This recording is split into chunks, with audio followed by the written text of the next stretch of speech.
The Bills get back to work today, preparing for their matchup against the Browns in Cleveland with kickoff set for 1 o'clock on Sunday.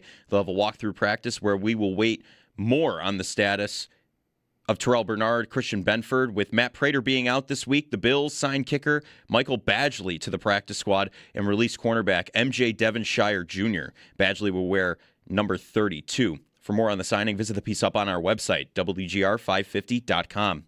Jarmo Kekalainen had his introductory press conference as the new general manager of the Sabres yesterday. We're going to evaluate everything moving forward, whether it's the scouting staff, management, coaches. Everybody is under evaluation at this point, but there are a lot of good people here that are great at their jobs. For more of his comments, you can find the entire presser on demand at WGR550.com. Sabres are back in action tomorrow night against the Flyers at KeyBank Center. Puck drop set for 7:30. Around the NFL, Notre Dame running back Jeremiah Love has declared for the 2026 NFL Draft. Rams wide receiver Devontae Adams, dealing with a hamstring injury, did not practice in yesterday's walkthrough. Eagles running back Saquon Barkley, dealing with a stinger, also did not practice in yesterday's walkthrough. And the Jets waive wide receiver Alan Lazard. That's your Paddock Chevrolet Sports Update. Paddock Chevrolet, celebrating 90 years of being your hometown dealership. I'm Joe Cali for WGR Sports Radio 550.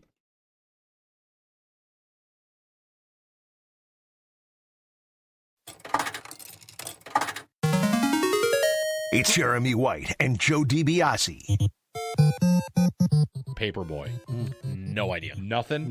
I've got Let nothing. me tell you, this Nothing. game was impossible and amazing. Was the concept of the game you were a paperboy delivering papers? Yes. Sounds like a fun game. You were riding your bike. Real fun. And you'd have to time your speed and throw the paper at the house, and you'd get points if you got in the mailbox or if you broke a window or a dog would chase you. And after you got through a block, you'd go over a highway and go into like a bike park and go over jumps. And this game, I don't know anybody out there ever made it longer than like a minute and a half. It's one of those games where, presumably there were more boards, but, I put a quarter in, I'd fall off my bike or get hit by a car. Hitting that paper in that mailbox, boom, 500 points. You're like, oh, Right. amazing.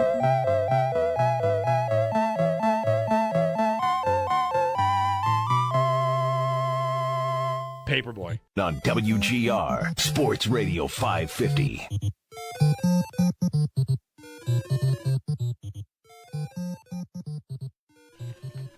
You want to do wall-to-wall coverage of the Knicks winning the NBA Cup? Look at them, lifting a trophy They're happy. on a podium.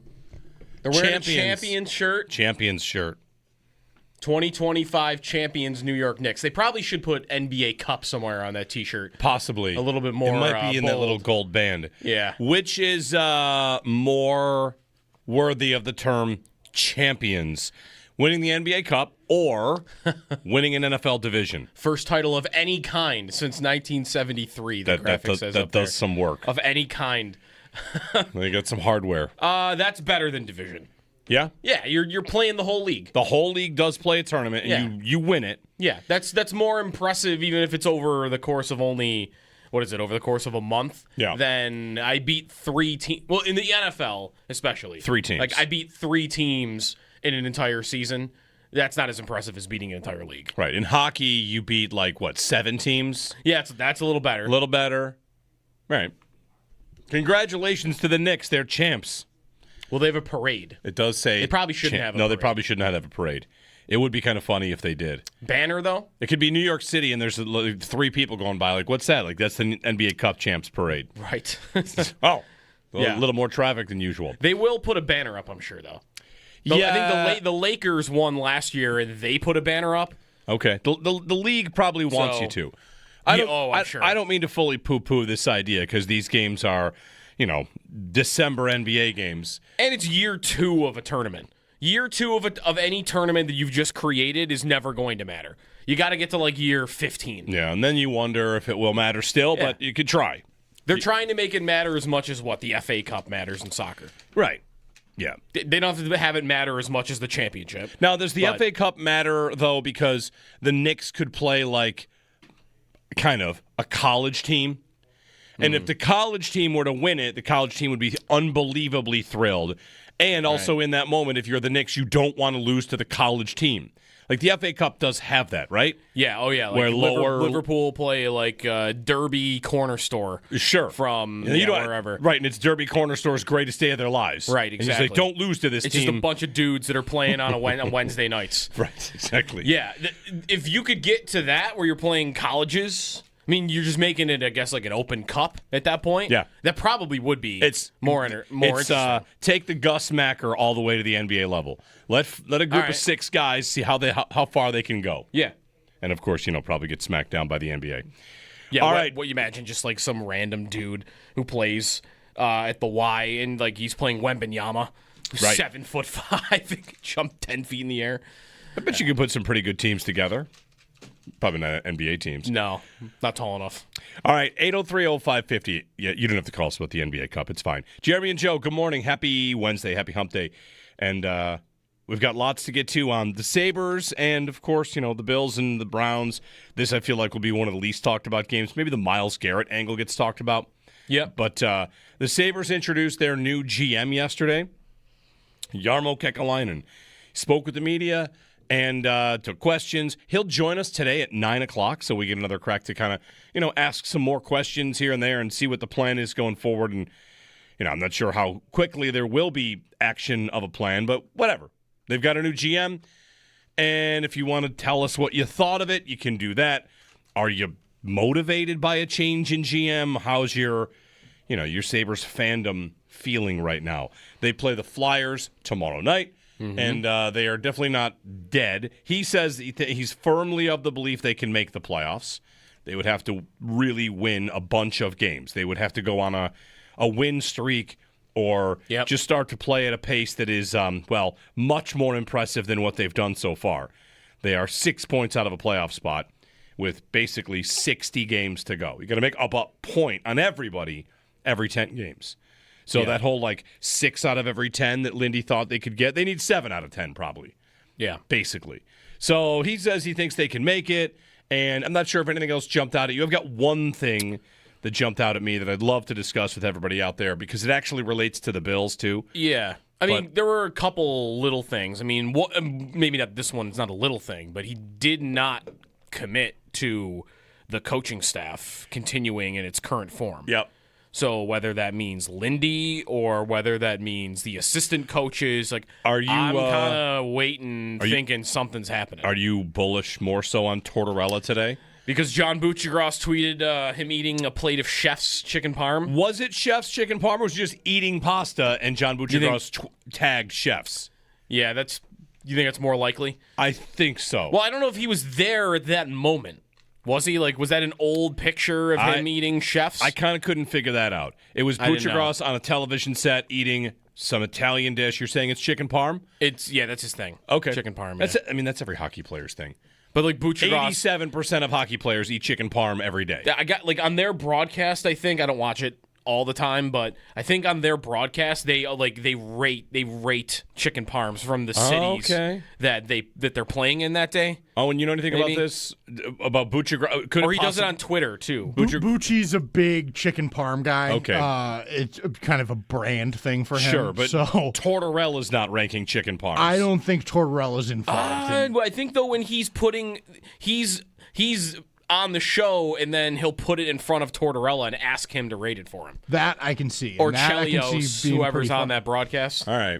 I'm pretty sure. I couldn't figure out if that was an old picture either, but the intent is the same. Yeah, right. It's pretty clear. The intent is from Buccigross there, hey, keep an eye on Tortorella to Buffalo. And I don't know if that's because he knows something or because he's doing what I was doing the last couple of days, which is connecting dots. They might get a new head coach, and this guy used to have John Tortorella as his head coach. For what it's worth, Paul Bissonnette, who was speculating and talking about how he has been texted a name, said the name is not Tortorella. Right.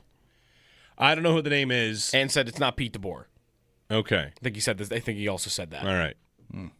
I don't know. I don't know. The thing about the coach, I want to ask for the first time ever, is there a difference between a GM change and a regime change?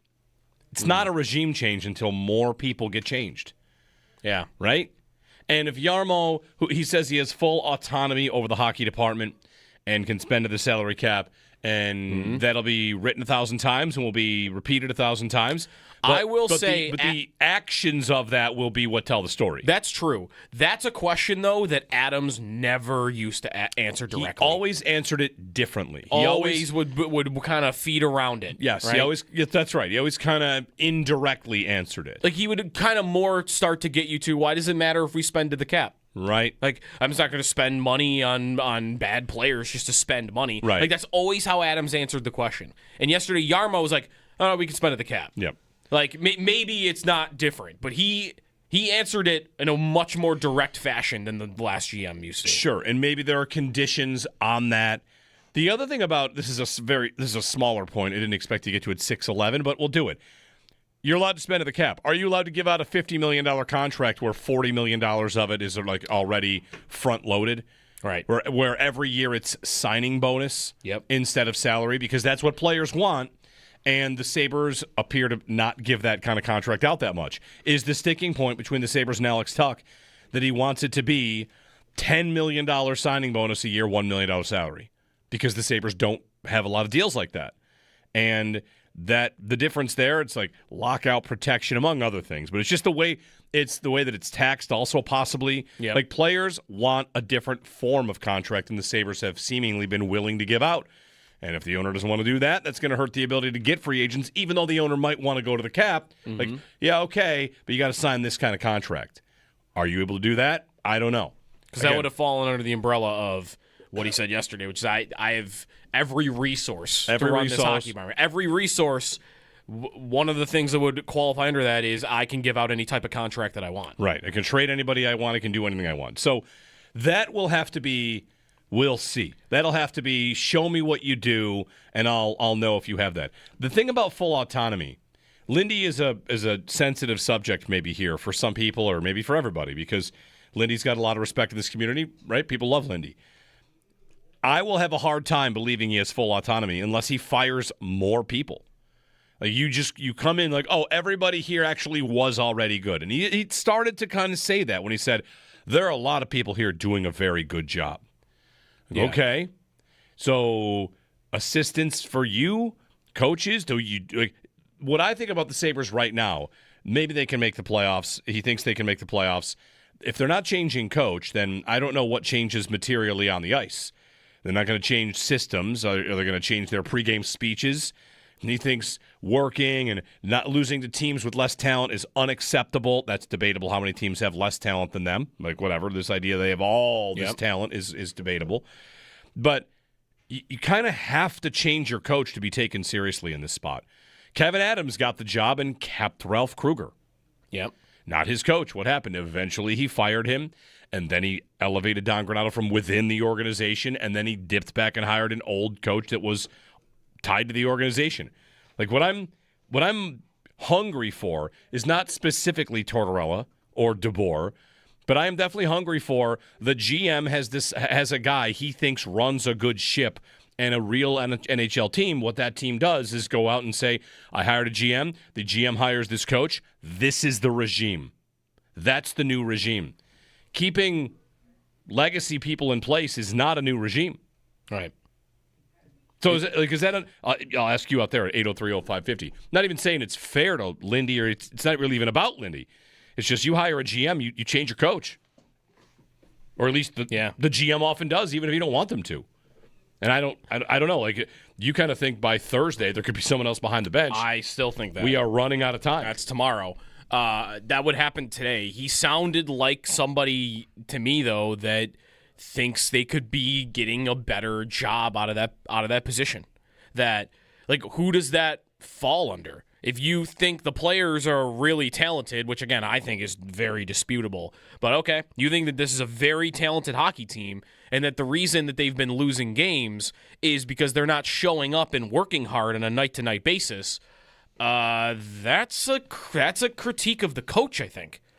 And unless it's just the DNA of the players you have, and then you're trading everybody. And that's a debate that happens in every city every year. You can't fire the players, so you got to fire the coach. But that's, right. To your point, that's very normal. if you're not feeling like you're getting the effort you want, you fire the coach and think like, I need a new message in there. I need somebody else to run things differently. And it goes in hand with what Aaron Portzline told us yesterday, which is that what he likes in a coach is a pusher.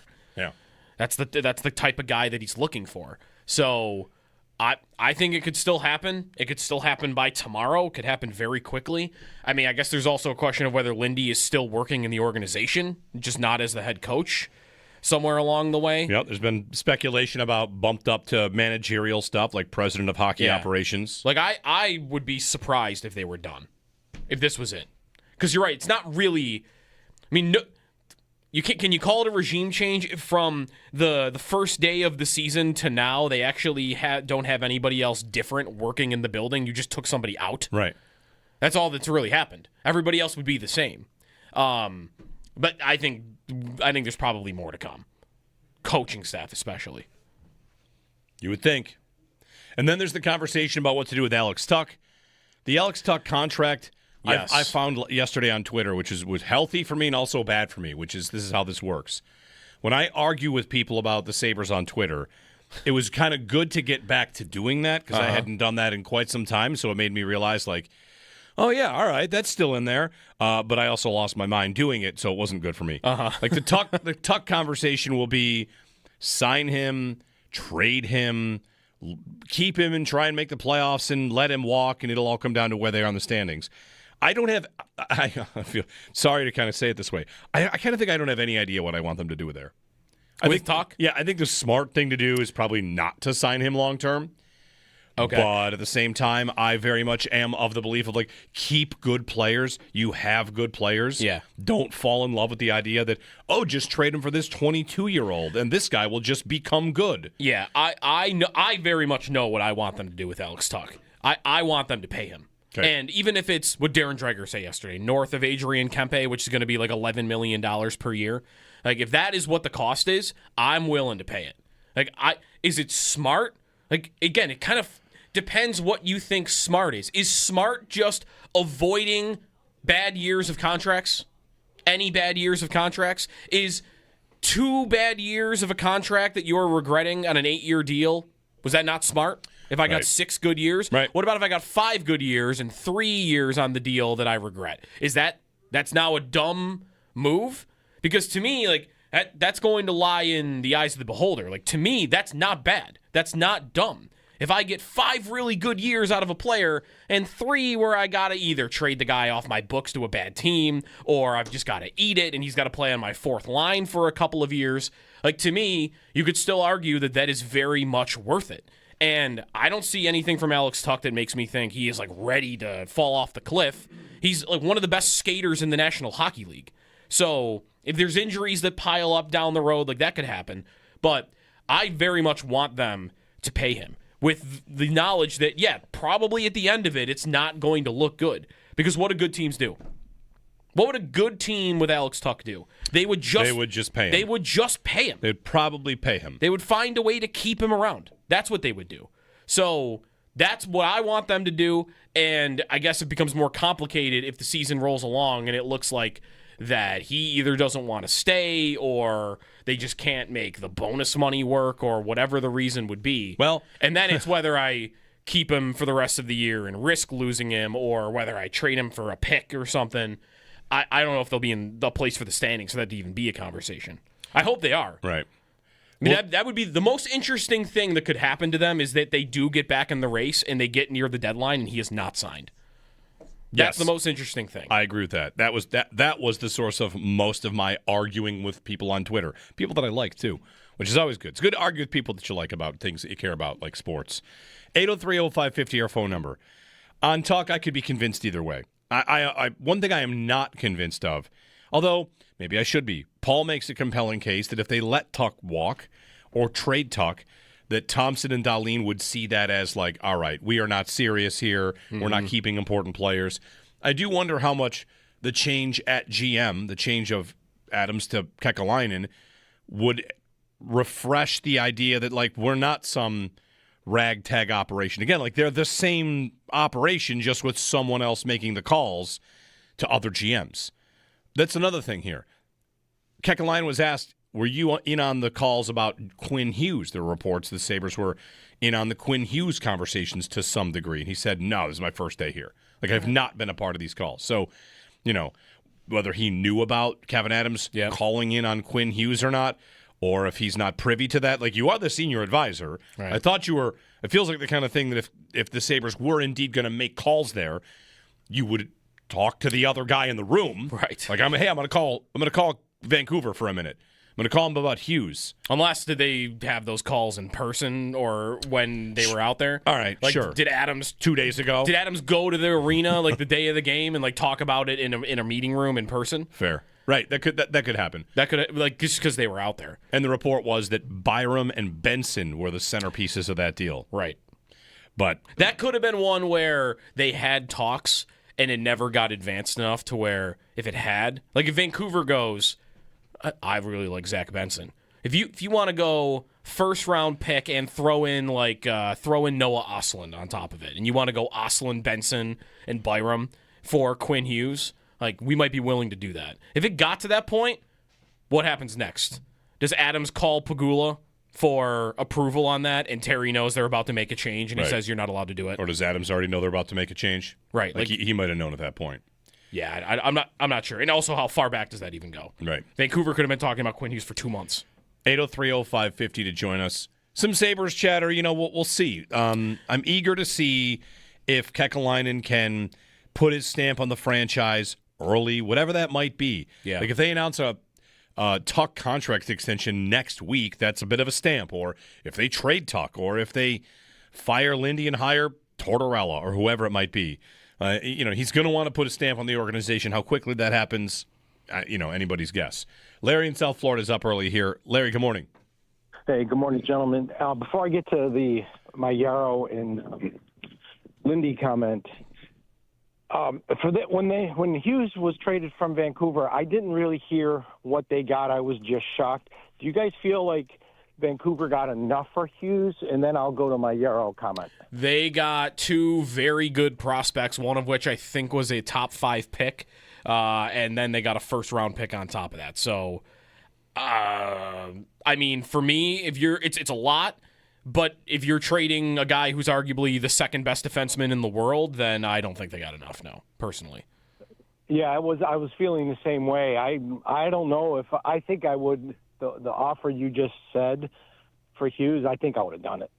To be honest, as much as I like those 3 guys you mentioned. Now, on my Yarrow comment, I think if he was not going to move Lindy, he would have came out and said, hey, look, I am evaluating everything. However, Lindy is safe. Lindy will be here for the remaining of the season. At the end of the season, we'll evaluate, but for now, Lindy's safe. So I think you're right. I think he's gone. I'm not sure he'll be gone by tomorrow. I just know that, as I was telling Joe Kelly, I don't want to see Tortorella here. I'll pretty much go anywhere else. Obviously, it's not much. Do you know? So, Larry, to that point, we're going to break in here. Thanks, Larry, for the phone call. And Tortorella, there's a Sportsnet panel discussion of the Sabres, which might be the longest discussion I've ever seen. Like a Canadian TS, they spent 8 minutes talking Sabres. I'm like, look at this, the Sabres are back.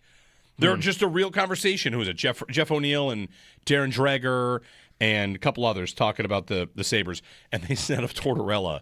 Jamie McClellan was another one. Thank you, yes. Yeah. They said of Tortorella, it's kind of like the torts tax. Yeah. Like, listen, it's cold there. They don't win a lot. There's no palm trees. Taxes are high. Yeah. Tortorella, too. Players would see that and treat it like nope. He's like, you're Buffalo. You want to add another thing that players don't want? Yeah. So I thought that was kind of interesting to kind of the torts tax. Yeah, I guess when you put it that way, my if your worry meter on Dahlin and Tage is higher than most, then you might not want another thing that could help drive them out. I don't know. Just want anybody to help buy in. You just want to connect to this team for the first time since the Granato group got close. I guess that would be the question though. How do people think they would react to him? He also isn't the same as he was, I think, like 10 years ago. Right. Like he's 67 years old. I think he's calmed down a little bit. But in theory, just like me, everybody calms down a little bit. Yeah, once you start getting up there. I mean, younger me might say, hey, everybody, decide. Should they tank? Because if you think they should trade Alex Tuck for assets because the future is more important, then I want to hear you say it. That was the thing I saw about your Tuck conversation where I'm thinking, like, if they're 1 point out, isn't that, like, what happened 2 years ago? Weren't people clamoring for them to trade things to get better? Yes. Right away? Like, I feel like if they were a point out of a playoff spot in February or March, whenever the deadline is, if they were a point out and they traded a first-round pick for a really good, like a 35-goal scorer in his prime for a first-round pick and he was on an expiring contract, I feel like people would go, all right, risky, but I like it. Like, that would be the majority opinion, is good, we're going for it. We're trying to break the playoff drought. And to me, you already have that guy. Like, he's already on your roster. If you were a point out and Alex Tuck was on another team and you traded a first-round pick for this guy, he's on an expiring deal. He scored 36 goals last year. He's one of the best penalty killers in the league. Like, all right, great. Let's go make the playoffs. He's already on the team. He's basically your deadline trade. Mm-hmm. So why am I, like, eliminating? I don't know. We can get into that further. We'll get to that, especially if I hope they get in the race. It'd be great if they got in the race and we could yell at each other about what to do about Tuck. They have to get in the race first. But, right, if we'll play the clip. He did say that's the one thing I got maybe upset about is the wrong way to say it, but he said the thing that Tim Murray said that was wrong. He said the thing that Bottrell said that was wrong, and the thing that Adams said that was wrong, which is, I'm not going to, sacrifice the future just to try to make it. That is something. Maybe I'll ask them that later. Everybody says that, and they always say that, and I never hear anybody refer to what is the value of making it. Right, making it has value. Right, like to make the playoffs, that helps you in your navigation of getting the team back on track. You think it's hard to attract players here? You think it's hard to get guys to stay here? In part because nobody that plays in the National Hockey League remembers the Buffalo Sabres in a playoff series. Yeah. Like, the players are not old enough in many cases to even remember it. You make the postseason, and suddenly a lot of guys in the league that maybe aren't as dialed in on a day-to-day basis as we are on the team suddenly immediately have a better reputation with all those people immediately, even just by making it. Even if it's 5% better. And that is never referred to. Right. What the value of that is to attracting players, keeping players, and just making everything easier as you build your organization. Yep. Then there's the playoff experience you would gain. Then there's would a couple players waive their no move if they got 1 year left on the deal. Like, they made the playoffs last year. Ask Sean McDermott and Brandon Bean how much value how much it helped them that they made the playoffs in that first year. Right. And what someone go down the street and ask them that. And what do? They made a trade.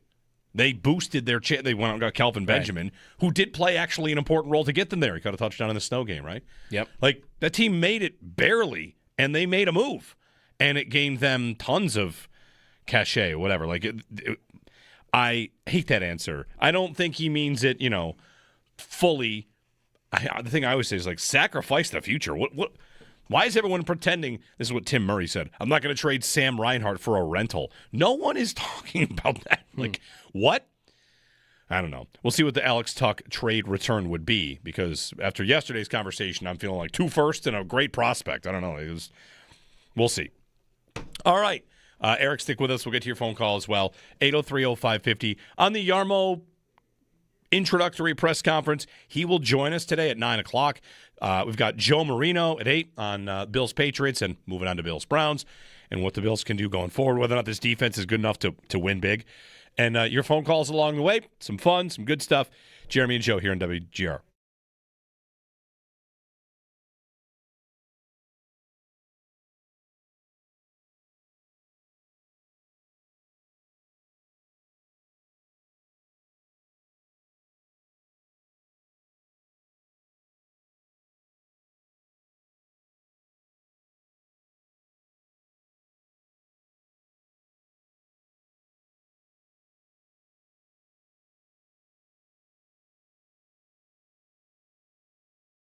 The thing about full autonomy, Lindy is a sensitive subject maybe here for some people or maybe for everybody, because Lindy's got a lot of respect in this community, right? People love Lindy.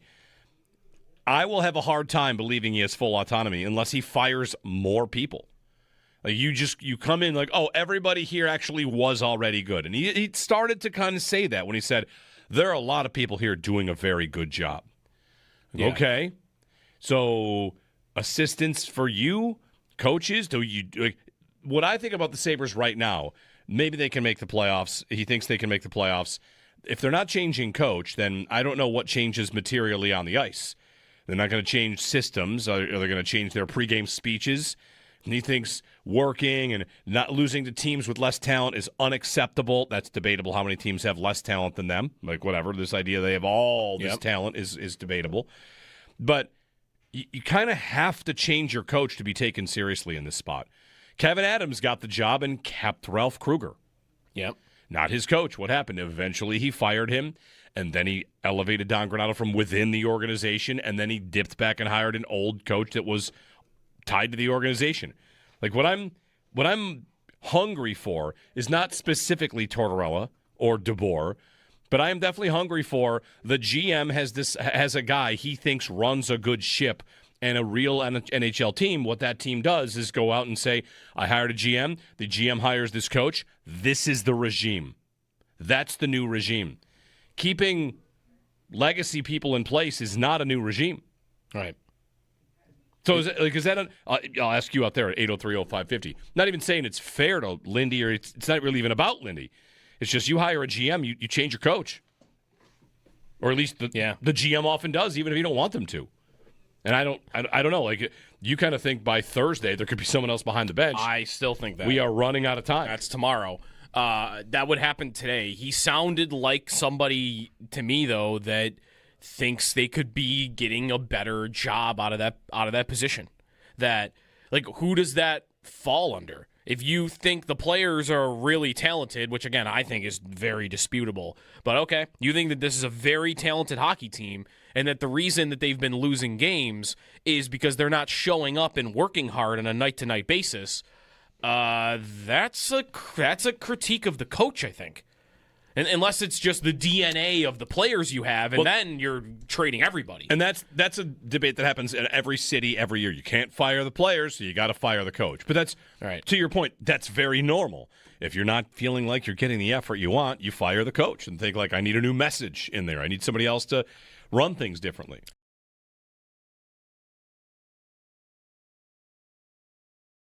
Like, the Tuck conversation will be sign him, trade him, keep him and try and make the playoffs and let him walk, and it'll all come down to where they are on the standings. I feel sorry to kind of say it this way. I kind of think I don't have any idea what I want them to do there. I think Tuck? Yeah, I think the smart thing to do is probably not to sign him long term. Okay. But at the same time, I very much am of the belief of, like, keep good players. You have good players. Yeah. Don't fall in love with the idea that, just trade him for this 22-year-old and this guy will just become good. Yeah, I very much know what I want them to do with Alex Tuck. I want them to pay him. Okay. And even if it's what Darren Dreger said yesterday, north of Adrian Kempe, which is going to be like $11 million per year, like, if that is what the cost is, I'm willing to pay it. Like, is it smart? Like, again, it kind of depends what you think smart is. Is smart just avoiding bad years of contracts? Any bad years of contracts? Is 2 bad years of a contract that you're regretting on an 8-year deal, was that not smart? If I got 6 good years? Right. What about if I got 5 good years and 3 years on the deal that I regret? Is that's now a dumb move? Because to me, like, that's going to lie in the eyes of the beholder. Like, to me, that's not bad. That's not dumb. If I get 5 really good years out of a player and 3 where I got to either trade the guy off my books to a bad team, or I've just got to eat it and he's got to play on my 4th line for a couple of years, like, to me, you could still argue that is very much worth it. And I don't see anything from Alex Tuck that makes me think he is, like, ready to fall off the cliff. He's, like, one of the best skaters in the National Hockey League. So if there's injuries that pile up down the road, like, that could happen. But I very much want them to pay him, with the knowledge that, probably at the end of it, it's not going to look good. Because what do good teams do? What would a good team with Alex Tuck do? They would.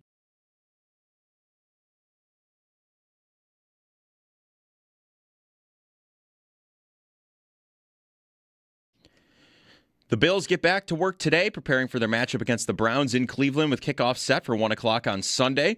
They will have a walkthrough practice where we will await more on the injury status of Terrell Bernard and Christian Benford. With Matt Prater being out this week, the Bills signed kicker Michael Badgley to the practice squad and released cornerback MJ Devonshire Jr. Badgley will wear number 32. For more on the signing, visit the piece up on our website, WGR550.com.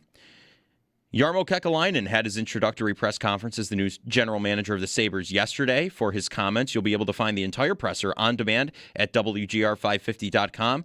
And the Sabres are back in action tomorrow night against the Flyers at KeyBank Center with puck drop set for 7:30.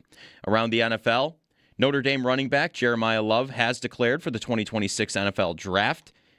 Rams wide receiver Devontae Adams, dealing with a hamstring injury, did not practice in yesterday's walkthrough. Eagles running back Saquon Barkley with a stinger did not practice in Tuesday's walkthrough, and the Jets waive wide receiver Allen Lazard. Those are your Paddock Chevrolet sports headlines. Paddock Chevrolet, celebrating 90 years of being your hometown dealership. I'm Joe Cali for WGR Sports Radio 550.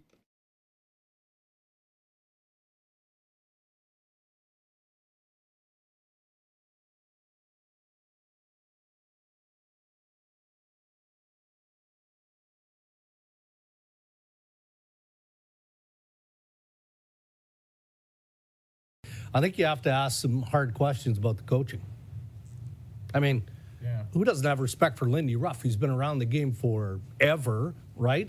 But that's what tough decisions are all about. And he's not Jarmo's guy.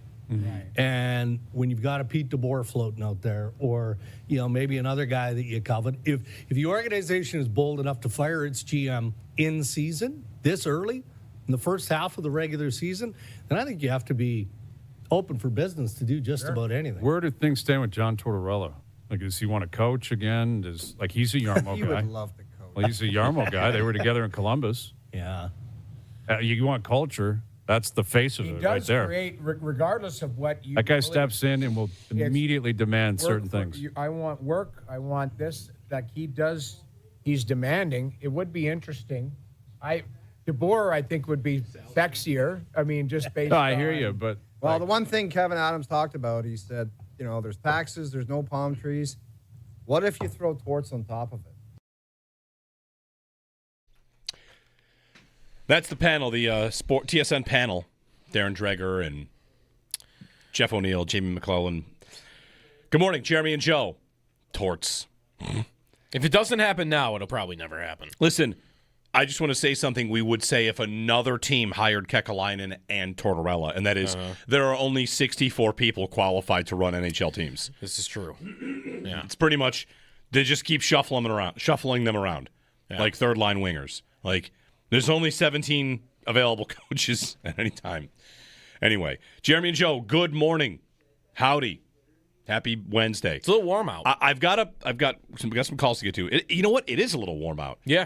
It's kind of nice. You walk outside, and if you were worried about ice in the driveway or ice on the sidewalks, it's melting a little bit. Like, that's kind of nice. Yep. My question for you, I was gonna go quad box on this, and maybe we'll have a further conversation about this later. Maybe tomorrow's the day for this, although you're not here tomorrow, right? So then today's the day for this. This big controversy surrounding me calling games must-wins. Maybe the path forward is that we all unite and all decide, we combine our powers to say a game like tomorrow, the Flyers, right? The game that Paul said the players were despondent after the Flyer loss, 5-2 at home. They got roasted by Philly. Here's a chance to beat that same team with your new GM. Everybody's ready to show the GM. We all call it that must win. Therefore, that shows we're all working cohesively. He's trying to attract us to his must-win cult right now. That's basically what he's trying to do. That's right. Yeah. Let's raise raise our standards and be willing to say a game like this one, it's the stinking Flyers. I'm not afraid of the Flyers. Good. I'm afraid of your must-win curse. Well, if you join me, then it's not my must-win curse. Now it's a brand new must-win voting block. But how do you know then that the must-win curse will not simply become stronger? By What, having are they going to lose more, harder? more like Are they going to lose more? It's like Vecna, more souls it's sucking in. Like I don't need that in my Two life. people saying must win probably cancels it out. So 4 would then can't because it would be 2, Would 3. double cancel it out? Yeah, it would be 2 Right. cancellations pretty much. It just grows in power, and then we slay it at its peak. Yes. I like that. Make it stronger so that then we can defeat it later. How does that make any sense? Think of that power we would then hold if they won against the Flyers. We're like, all right, now we got to protect it. Exactly. Now we got to wait for really big moments. We need to prove to this fan base that we can overcome this massive, Yes, the team dragon that must the be team slain. needs to prove it can handle the slightest expectation of beating a bad team. It would be ideal. Listen, there's What did I do? I called them must wins against the Blues. Correct. And they got hammered. Flames. The Flames, Calgary. That Twice. was Boston. There's a lot of them. I don't need another dragon. There is a dragon. The playoff drought is sitting there. There's a big old dragon that it already needs to be slain. I don't need to add another dragon next to it. The playoff drought is like the final boss. This is the mini boss on a side quest. Yeah, this is the gargoyle you fight on the path to the dragon castle. Wouldn't it be easier to get to the dragon with just say, hey, if there wasn't, you're summoning the gargoyle. He'll stay in his little hut over there if you don't do anything. You have to win. You have to be able to take care of the must wins before you break the playoff drought. Agreed. One cannot happen without the other. Yep, agreed. Because what's going to happen when you must win to get into the playoffs? What happens when they're 1 point out and they're playing Dallas in the last game of the year? Right. And we don't say it, but everybody knows it. That's a must win. See? Practice your must wins. Exactly. I think the curse is that you're calling must wins games must wins that are not literal must wins. If it was a literal must win, then I think then it would be fine. No one's confused about that. You don't have to tell me that in the chat. 803-0550. So if it's the final game of the year and they're 1 point out, and if it's a win and in, that's fine. Because that's not the curse. Then they would know that, like, wait a minute, we're terrible in these spots. This is a problem. We got to get better at this. Right. Eric in Lockport. Eric, good morning. Good morning, boys. Well, I guess I'll start there. Let's walk together, Jeremy. Thursday's a must-win. Love it, Eric. Let's go. Now it's a movement. Now they don't need me because now they have an even number. I'm telling Yarmo at 9. I'm telling him. So, I just really want – I'll get through this as quick as I can. I think it's such a positive that they made the GM move. I mean, I feel like what was happening in that locker room is the same thing that happens in any bad company where – the people on the ground know that the guys in charge shouldn't be, which is that you get wildly inconsistent effort. Guys do just enough to keep things going or to keep checks coming. If you think these players didn't know that their own assistants are here from 2 head coaches ago, or, to hear the GM talk about accountability when he's in year 6 and, nothing's been done. All that talk that they try to say about that just goes in one ear and out the other. I promise that.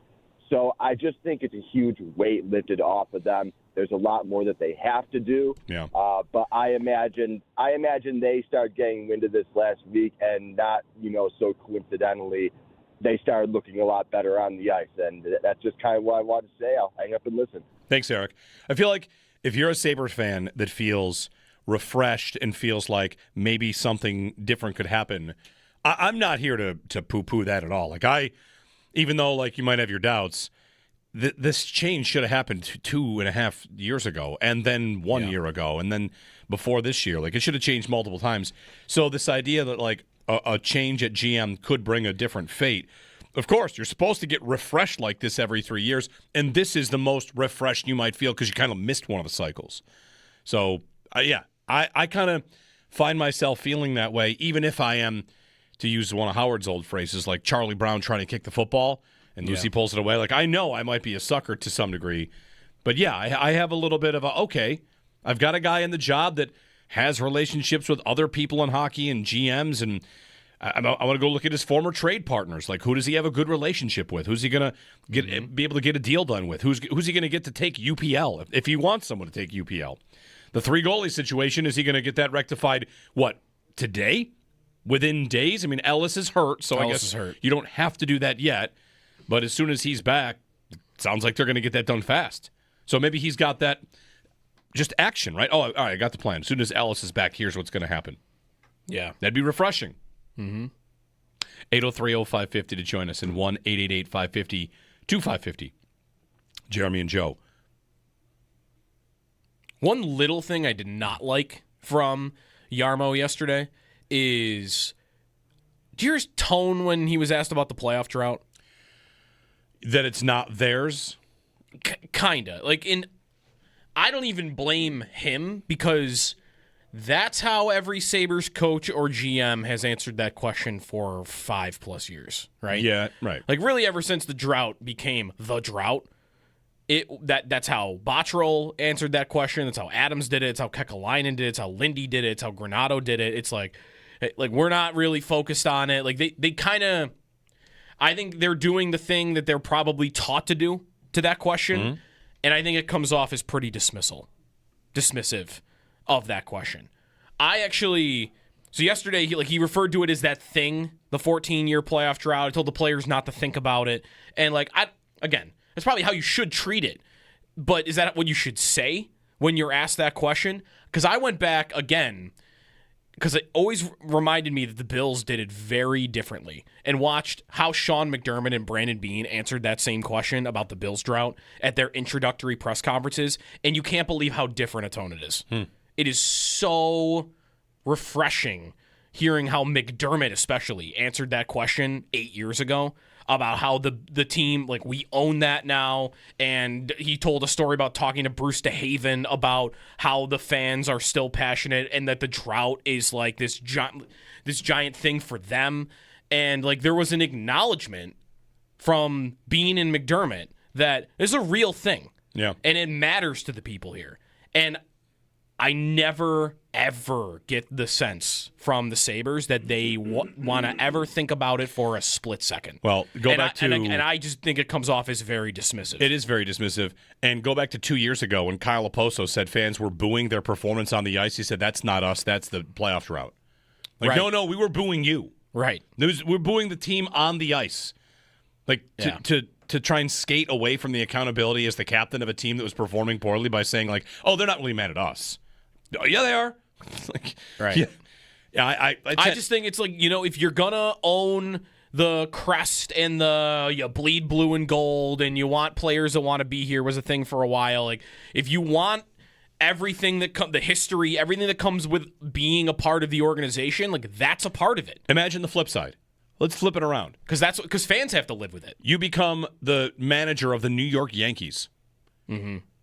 The history here, all the winning, right? We don't really care about that. That's right. not who we are. Right. You would never say that. Exactly. Picking and choosing when right. the past matters and how much you think about it and what it means and everything. You get the job at Notre Dame. You get and you're like, yeah. I know there's a really important history here, but we don't really own any of that. You do. Right. You would say the standards here at Manchester United. Yeah. The standards here with the Montreal Canadiens. Is it going to affect your day-to-day?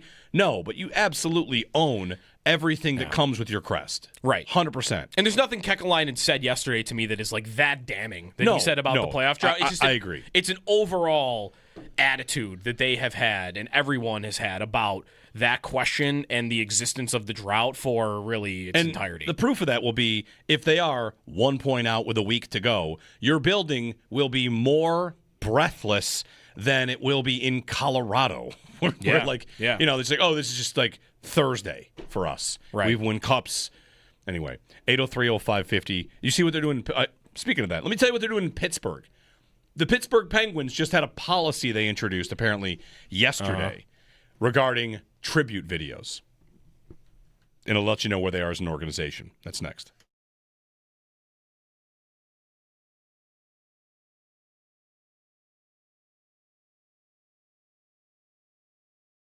Yarmo, he says he has full autonomy over the hockey department and can spend to the salary cap, and that'll be written 1,000 times and will be repeated 1,000 times. I will say... the actions of that will be what tell the story. That's true. That's a question, though, that Adams never used to answer directly. He always answered it differently. He always would kind of feed around it. Yes, right? That's right. He always kind of indirectly answered it. He would kind of more start to get you to, why does it matter if we spend to the cap? Right. I'm just not going to spend money on bad players just to spend money. Right. That's always how Adams answered the question. And yesterday, Yarmo was like, oh, we can spend at the cap. Yep. Maybe it's not different, but he answered it in a much more direct fashion than the last GM used to. Sure, and maybe there are conditions on that The other thing about this is a smaller point. I didn't expect to get to at 6-11, but we'll do it. You're allowed to spend at the cap. Are you allowed to give out a $50 million contract where $40 million of it is like already front loaded? Right. Where every year it's signing bonus instead of salary, because that's what players want, and the Sabres appear to not give that kind of contract out that much. Is the sticking point between the Sabres and Alex Tuch that he wants it to be $10 million signing bonus a year, $1 million salary? Because the Sabres don't have a lot of deals like that. And that the difference there, it's like lockout protection, among other things. But it's just the way that it's taxed also possibly. Yep. Like players want a different form of contract than the Sabres have seemingly been willing to give out. And if the owner doesn't want to do that, that's going to hurt the ability to get free agents, even though the owner might want to go to the cap. Mm-hmm. Like, yeah, okay, but you got to sign this kind of contract. Are you able to do that? I don't know. Because that would have fallen under the umbrella of what he said yesterday, which is I have every resource to run this hockey environment. Every resource, one of the things that would qualify under that is I can give out any type of contract that I want. Right. I can trade anybody I want. I can do anything I want.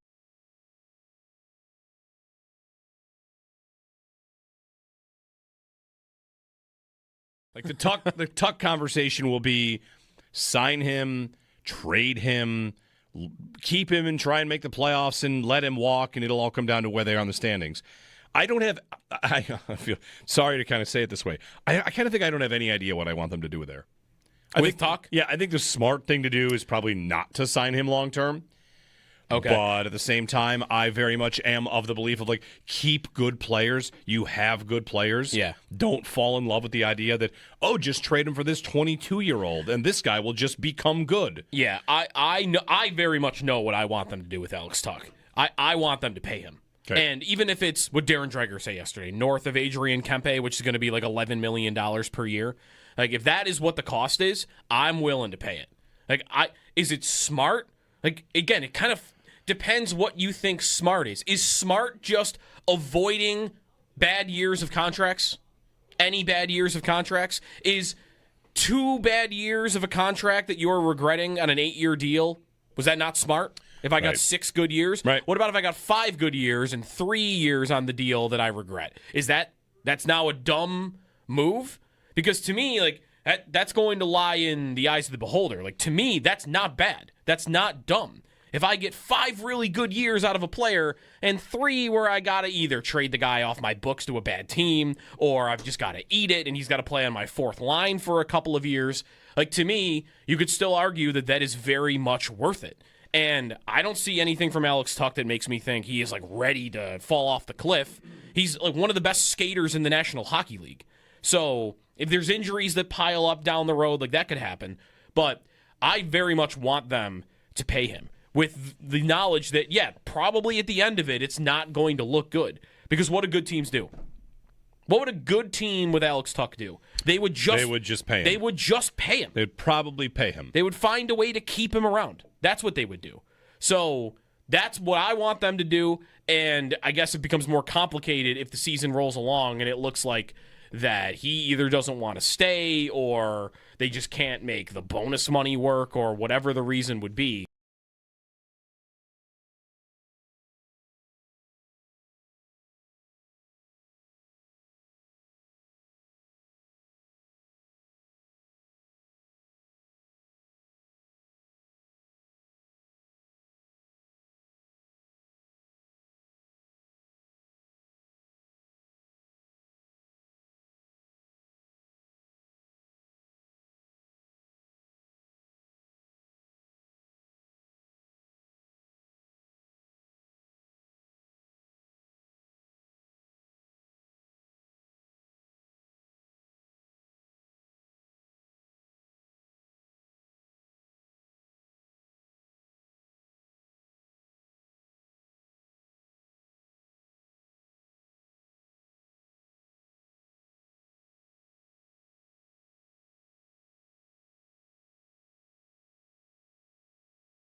So last night in Pittsburgh, the Penguins, it was maybe revealed they have a policy, or they believed to have a policy, Dan Molinari had this, that Tristan Jarry returned for Pittsburgh last night, right? It was Edmonton and Pittsburgh. And so tribute videos, right? You put up a tribute video? Yeah. Edmonton won 6-4. There was no tribute video for Tristan Jarry. And Dave Molinari reports it's believed the Penguins have a policy of only tribute videos for people that win cups. Which, what a flex. High standard. Yeah, right. That's a flex. Like, oh, yeah. No. Yeah. You didn't win a cup here? We're not saying hello. Yeah, right. That's not even a message? Is it like a welcome back, like just still image? That's a good question. Maybe tribute video versus just welcome back. Welcome back. That I did not see. If they're drawn a line in the sand. Maybe they do a hello, but not a. All right, now I've got to go back in. I've got to ask Dave about this. I'll tweet it. They're not expected to have a tribute video for Tristan Jarry. They're believed to have adopted a policy of giving such recognition to guys who won the cup. That's not that surprising, because when I went to that arena for the first time, I think like 2 years ago, and I looked up into the rafters, and I was, because how many banners do the Sabres have for players? Sorry, like jerseys that are retired, like 6, 7? 7 or 8. 7 or 8 now. The French Connection, Garrett, Miller, LaFontaine, Horton, LaFontaine, that's 7. Hasek, 8. Rick, RJ is 9. A banner for RJ. All right, but 8 players. And you look up in the Penguins building, and they've won a bunch of Stanley Cups and have had some of the greatest players of all time. There's 3 banners. Aren't there 5 guys on the team, though, that are about like... There's two more at least. 3. Letang. Maybe. They're going to double it? Like, clearly their standard is very high for retiring a number. It's Yager, it's Lemieux, and it's Michael Briere. That's it. And Michael Briere was a rookie who tragically passed away. So so it's those 2. So it's 2 players that, like, played for the team and got up there because of their play. And, like, they are a team that has a very high standard for that kind of stuff. 803-0550. All right. Jeremy and Joe. Fleury probably gets one, doesn't he? I am, meanwhile, I found something online called Athletic Director Simulator 4000. I'll report back soon. Joe Kelly played the Paperboy Open earlier. This looks to be on the same level, except you're an athletic director. There's a story from ESPN about they've put out this game. Anyway, I'll get to it. I'm digging into it. I'm doing some investigative reporting as I play this online computer game. Paul will check in with us. We'll get some thoughts on Bills, Browns, including a Myles Garrett stat that really puts into perspective what he's doing. And I think it's important to kind of put his dominance in perspective. We'll do that. We'll talk with Joe Marino at 8 o'clock, and Jarmo Kekalainen, Sabres GM, is scheduled to join us at 9. Jeremy and Joe here on WGR.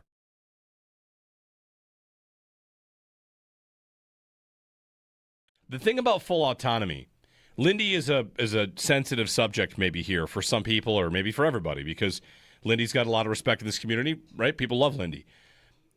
I will have a hard time believing he has full autonomy unless he fires more people. Like you come in like, oh, everybody here actually was already good. And he started to kind of say that when he said, there are a lot of people here doing a very good job. Yeah. Okay. So assistants for you, coaches, do you like what I think about the Sabres right now? Maybe they can make the playoffs. He thinks they can make the playoffs. If they're not changing coach, then I don't know what changes materially on the ice. They're not going to change systems. Are they going to change their pregame speeches? And he thinks working and not losing to teams with less talent is unacceptable. That's debatable how many teams have less talent than them. Like, whatever. This idea they have all this talent is debatable. But you kind of have to change your coach to be taken seriously in this spot. Kevin Adams got the job and kept Ralph Kruger. Yep. Not his coach. What happened? Eventually he fired him, and then he elevated Don Granato from within the organization, and then he dipped back and hired an old coach that was tied to the organization. Like what I'm hungry for is not specifically Tortorella or DeBoer, but I am definitely hungry for the GM has a guy he thinks runs a good ship and a real NHL team. What that team does is go out and say, I hired a GM. The GM hires this coach. This is the regime. That's the new regime. Keeping legacy people in place is not a new regime. Right. So is that? I'll ask you out there at 803-0550. Not even saying it's fair to Lindy, or it's not really even about Lindy. It's just you hire a GM, you change your coach, or at least the GM often does, even if you don't want them to. And I don't know. Like, you kind of think by Thursday there could be someone else behind the bench. I still think that we are running out of time. That's tomorrow. That would happen today. He sounded like somebody to me though that thinks they could be getting a better job out of that position. That, like, who does that fall under? If you think the players are really talented, which again I think is very disputable, but okay, you think that this is a very talented hockey team and that the reason that they've been losing games is because they're not showing up and working hard on a night-to-night basis, that's a critique of the coach, I think. And unless it's just the DNA of the players you have, and then you're trading everybody. And that's a debate that happens in every city every year. You can't fire the players, so you got to fire the coach. But that's, right. To your point, that's very normal. If you're not feeling like you're getting the effort you want, you fire the coach and think, like, I need a new message in there. I need somebody else to run things differently.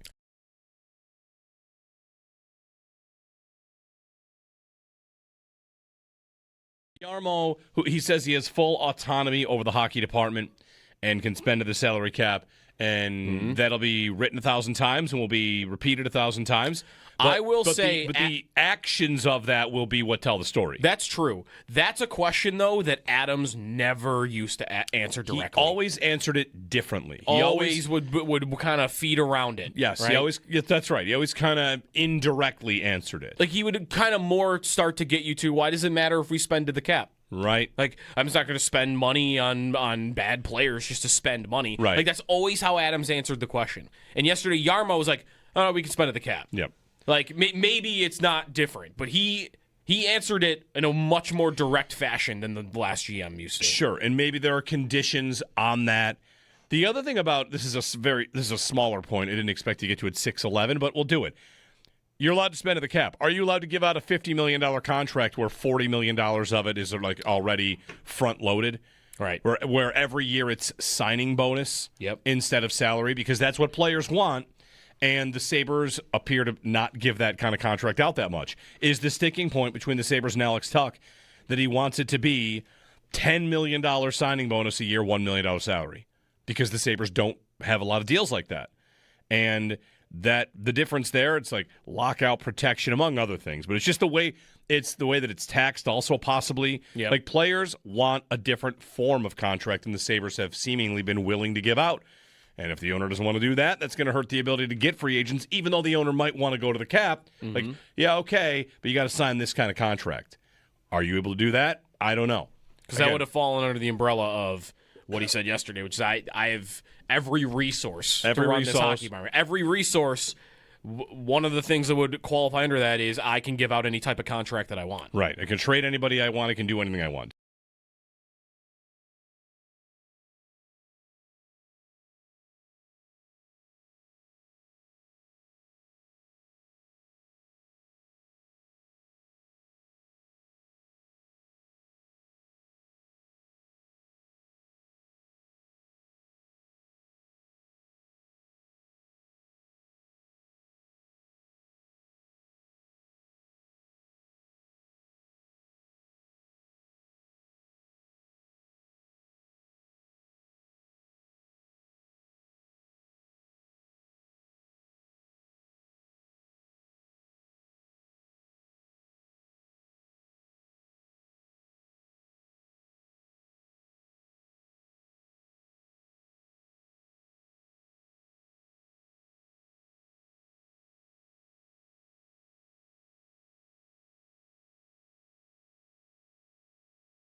The Bills back to work today, preparing for their matchup against the Browns in Cleveland with kickoff set for 1 o'clock on Sunday. They'll have a walkthrough practice where we will wait more on the injury status of Terrell Bernard and Christian Benford.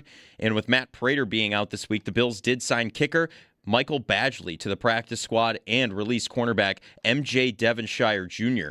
Badgley will wear number 32. For more on the signing, visit the piece up on our website, WGR550.com. Jarmo Kekalainen had his introductory press conference as the new general manager of the Sabres yesterday. We're going to evaluate everything moving forward, whether it's the scouting staff, management, coaches. Everybody is under evaluation at this point, but there are a lot of good people here that are great at their jobs. For more of his comments, you can find the entire presser on demand at WGR550.com. Sabres are back in action tomorrow night against the Flyers at KeyBank Center with puck drop set for 7:30. Around the NFL, Notre Dame running back Jeremiah Love has declared for the 2026 NFL Draft. Rams wide receiver Devontae Adams, dealing with that hamstring injury, did not practice yesterday. Eagles running back Saquon Barkley, dealing with a stinger, did not practice yesterday. And the Jets waived wide receiver Alan Lazard.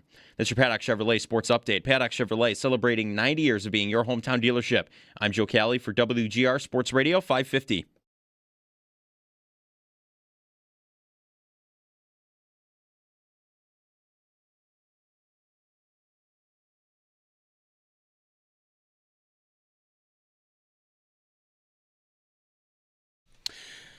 Paul Hamilton, his appearance brought to you by Raylax Honda. Raylax, we got this.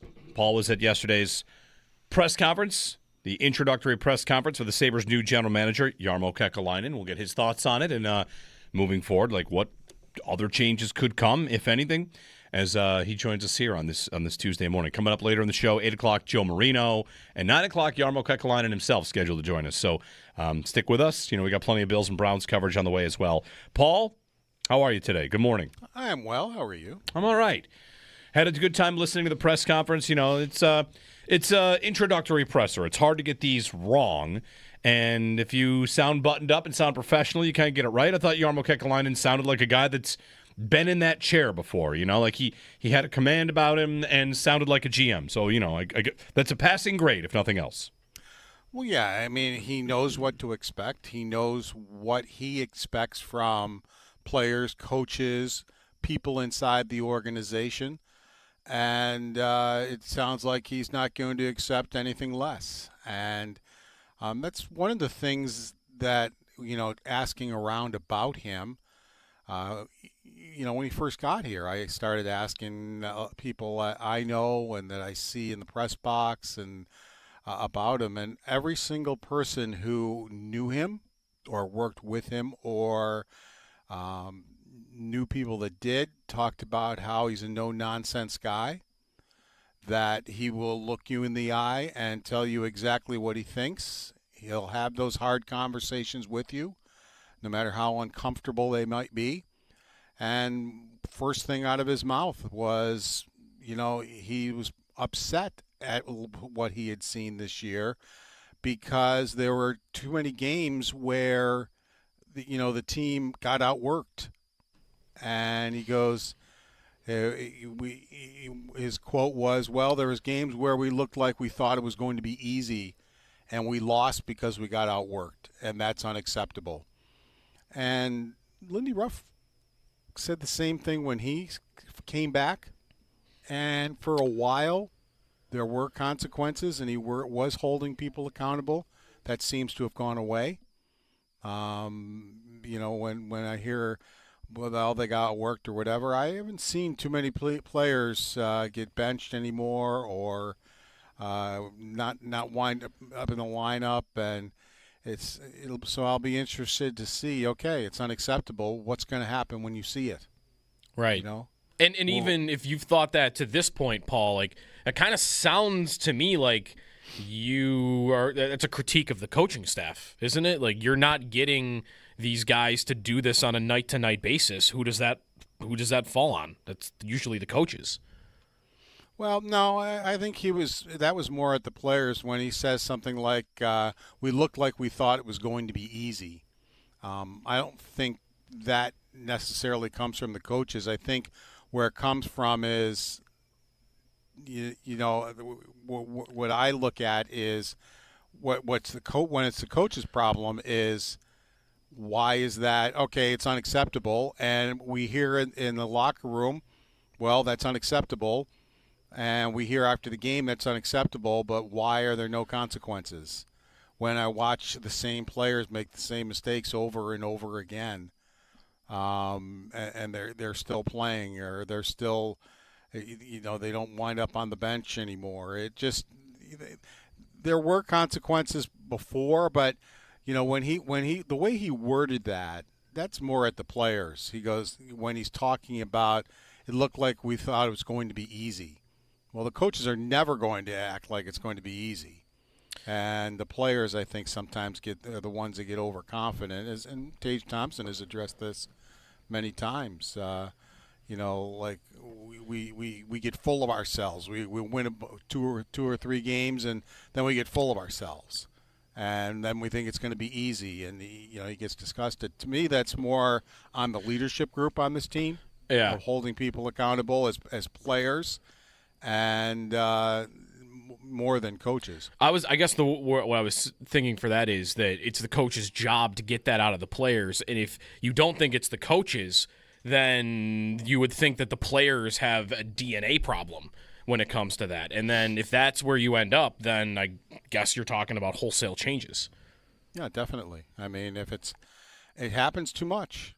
It really does. I hear that after games way too much, and have for a while now, even before Lindy Ruff showed up. And I always look at it too. If you're in the National Hockey League and you need a coach to motivate you, you shouldn't be in the National Hockey League. You should be well past that in your career. How did you get to the National Hockey League? Of course, on talent, but how did you get here if you need coaches to motivate you? Most players don't need coaches to motivate them because they can motivate themselves, or they never would have made it to the NHL.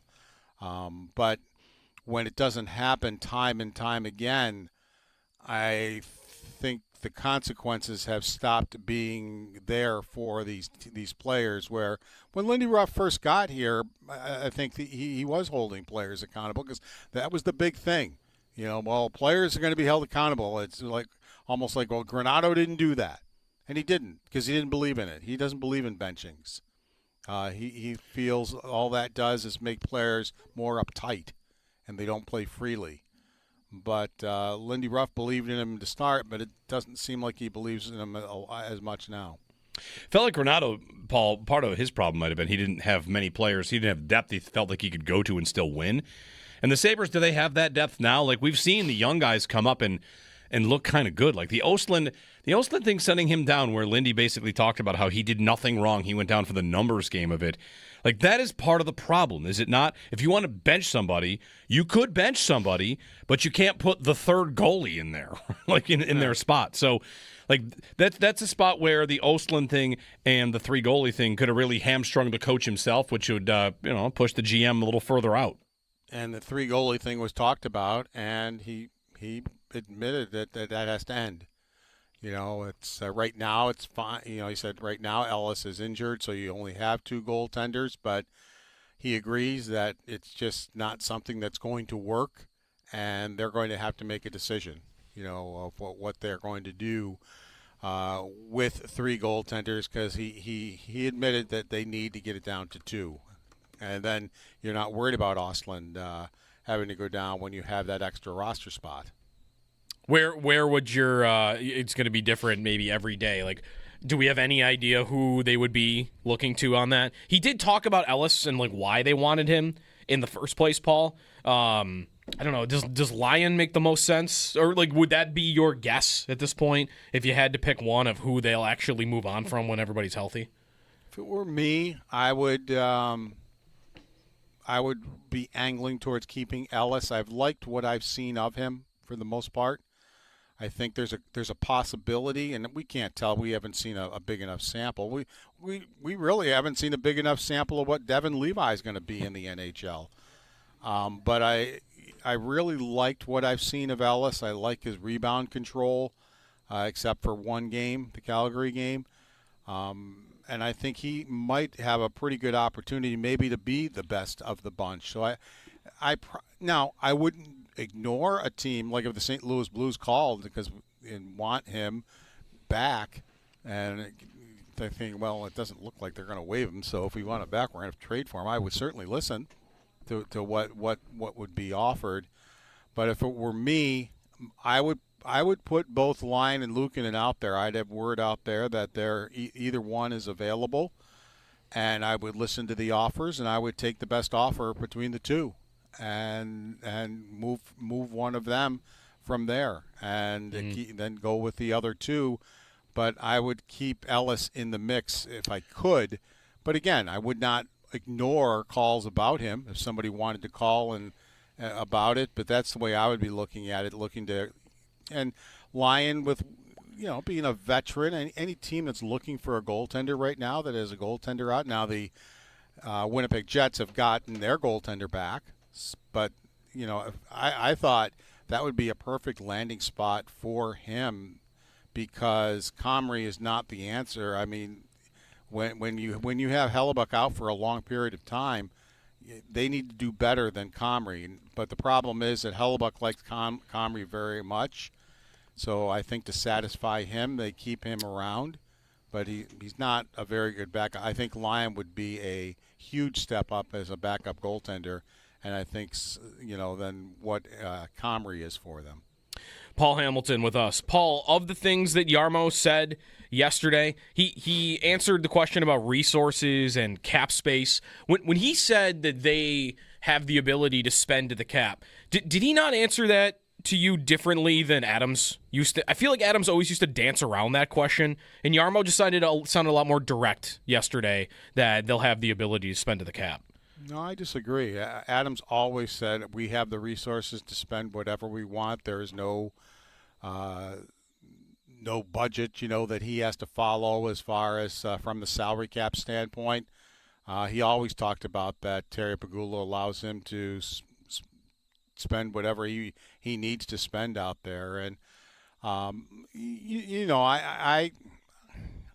I didn't think even last year was a big deal, quite honestly, to be $5 million-ish under the cap. Fine. If you're $13 million, then yes, that's a problem. Or if I had heard at some point that they didn't make a trade because that would have, raised their cap to a place, but I never heard that. I never heard that. Well, they didn't acquire a player because they have this internal budget and they can't go over it, even though they had the cap space to make that trade. I never heard that once. And this year, they're approximately about 2.9 under the cap. So I've never agreed with that. I've never thought it's been a huge problem. And when Adams first started, they had to get players to get up to the salary cap floor, because their plan was, well, we have young players, we're going to develop them, and we're going to re-sign them, which they did. Samuelson, they re-signed, and Thompson, they re-signed, and Dahlin, they re-signed, and Power, they re-signed, and Cousins, the whole list. And that, boosted it up where they didn't have to start, make trades for guys who were going to be injured for the rest of their careers so they get to the salary cap floor. But being what they are now, almost, it's just under $3 million around the cap. To me, that's spending to the cap. I do not think that was a problem, and I don't think it ever has been. Do you think a bigger question than yesterday, more than would this team spend to the cap, was the question about autonomy and Terry Pagula? And on one hand, what could Jarmo say there? But on the other hand, it's tough to just say, well, the guy's lying when he says that yesterday. Yeah, I'm not going to accuse people of lying when I'm not in their meetings and that type of thing. I think the difference, what you might be getting at, is I think Adams could not make moves without the approval of Terry Pagula. Mm-hmm. Right now, it sounds like we'll be in contact with Terry Pagula and we'll let him know what's going on. But it sounds like he has control of, if he thinks a trade needs to be made, he can make it. Mm-hmm. He doesn't have to ask permission. And I think that's the difference. I think, for Kevin Adams, basically anytime he wanted to do something, he had to ask permission to do it. So I think that helps. I mean, you've hired a GM with experience who was the GM of the Blue Jackets for 11 years, and he knows what he's doing. And let your people that you hire to do the job, let them do the job. He goes, if he has questions, I'll answer them. That's fine. But he said, I've been given the autonomy to do what I see fit to make this team a better team, and I think that includes making trades or whatever that might be. Paul Hamilton with us on the Wester hotline. Jarmo Kekalainen introduced to the media yesterday on Paul, the coaching staff, and maybe more things that could come. He said that everything's going to be evaluated. Would you be surprised at this point if nothing else between maybe the coaching staff and the hockey department happened in the foreseeable future? Like, do you think that it's possible that this could be it, or was the way he talked yesterday giving you pause that there could be more coming? No, I think there could be more coming. I mean, he has people that he surrounded himself with in Columbus that I'm sure that he would probably like to work with again, people he trusts and he would like to surround himself with. I mean, let's face it. I mean, first of all, Adams gets the job, and he's not qualified for the job. And then the reason he gets the job is because Jason Botterill, who was a hockey man, wasn't willing to gut the hockey department. And Adams was willing to do that, and Adams was criticized by some very well-respected hockey people. Why did you take the job when part of taking the job was on your first day you had to basically fire X amount of people and gut the hockey department? I mean, that's what he wound up doing, and then he winds up having the same guy doing amateur scouting and pro scouting. Probably should not be in charge of either one. He had never done either job of director of pro scouting or director of amateur scouting, and he's in charge of both, and probably shouldn't have been in charge of any of them. So now you've got a guy who shouldn't be the GM, a guy that shouldn't be in charge of the scouting, and that's what I think will end. I think there will be more experience put into the hockey department when he surrounds himself with people that he knows and he wants around. And he was asked straight up if Lindy Ruff, what this future of his in the organization, and he was non-committal. It's like he did talk about Lindy Ruff being, what his strengths are and what he has seen from him. But when he was, asked, well, does that mean Lindy Ruff is staying? His comment was, well, we are evaluating everything. Everything will be evaluated. And that means players, that means coaching staff, that means the hockey department. Yeah. So there was no vote of confidence after he talked about how good Lindy Ruff is in his preparations and that his record speaks for itself and all that. He didn't say, well, no, Lindy Ruff is staying. He said basically he'll be evaluated like everybody else will be evaluated. Do you even get the sense, Paul, that Lindy wants to keep doing this? He was so upset last year that it went the way it went, and blamed himself because he felt that he overestimated some of the guys on this team and felt that he let the community down. That's why he wants to keep doing it, I think, is because I think he feels the fans deserve better than what they've gotten in the last 14 years. And he felt they deserved better last year, and he felt he let them down as the coach of the team. So he was really looking forward to doing that. So I don't think that's changed at all, in his mind. So, whether he wants more than this year, because this is the end. Adams supposedly, I guess, got an extra year added to his contract when Kekalainen showed up, which still has me scratching my head. I don't get it. But I don't think Lindy Ruff got an extra year also, but who knows? I mean, this owner throws contract extensions around, and then he gets all upset when he has to pay people for not working because he's got to fire them. Then, of course, there's the other part of that would be, Paul, even if Lindy wants to, like, it's not is the position his as long as he wants it? No, I don't think it is. I wouldn't think so either. I mean, it might not be his tomorrow when they come on the ice. I mean, I would imagine that that evaluation with Lindy Ruff probably came right after that he talked with us. You know, because the coaching staff were in the building, even if the players aren't in the building, and some of them were, but the coaches are always there. So I don't think that they would have put that on hold. I'm sure that was probably talked about immediately after he spoke with us. If something did happen, Paul, I'm sure I've asked you about this guy like 4 different times in history over this playoff drought. The Tortorella idea is getting some run just because he has worked with Kekalainen in the past. Do you have an opinion on that as an idea if there was a coaching change? The two names that are thrown around, DeBoer and Tortorella, I would go with DeBoer first. Both wear out their welcomes rather quickly. They both are good coaches, and they both will, in the beginning, get good things out of their players and get good results.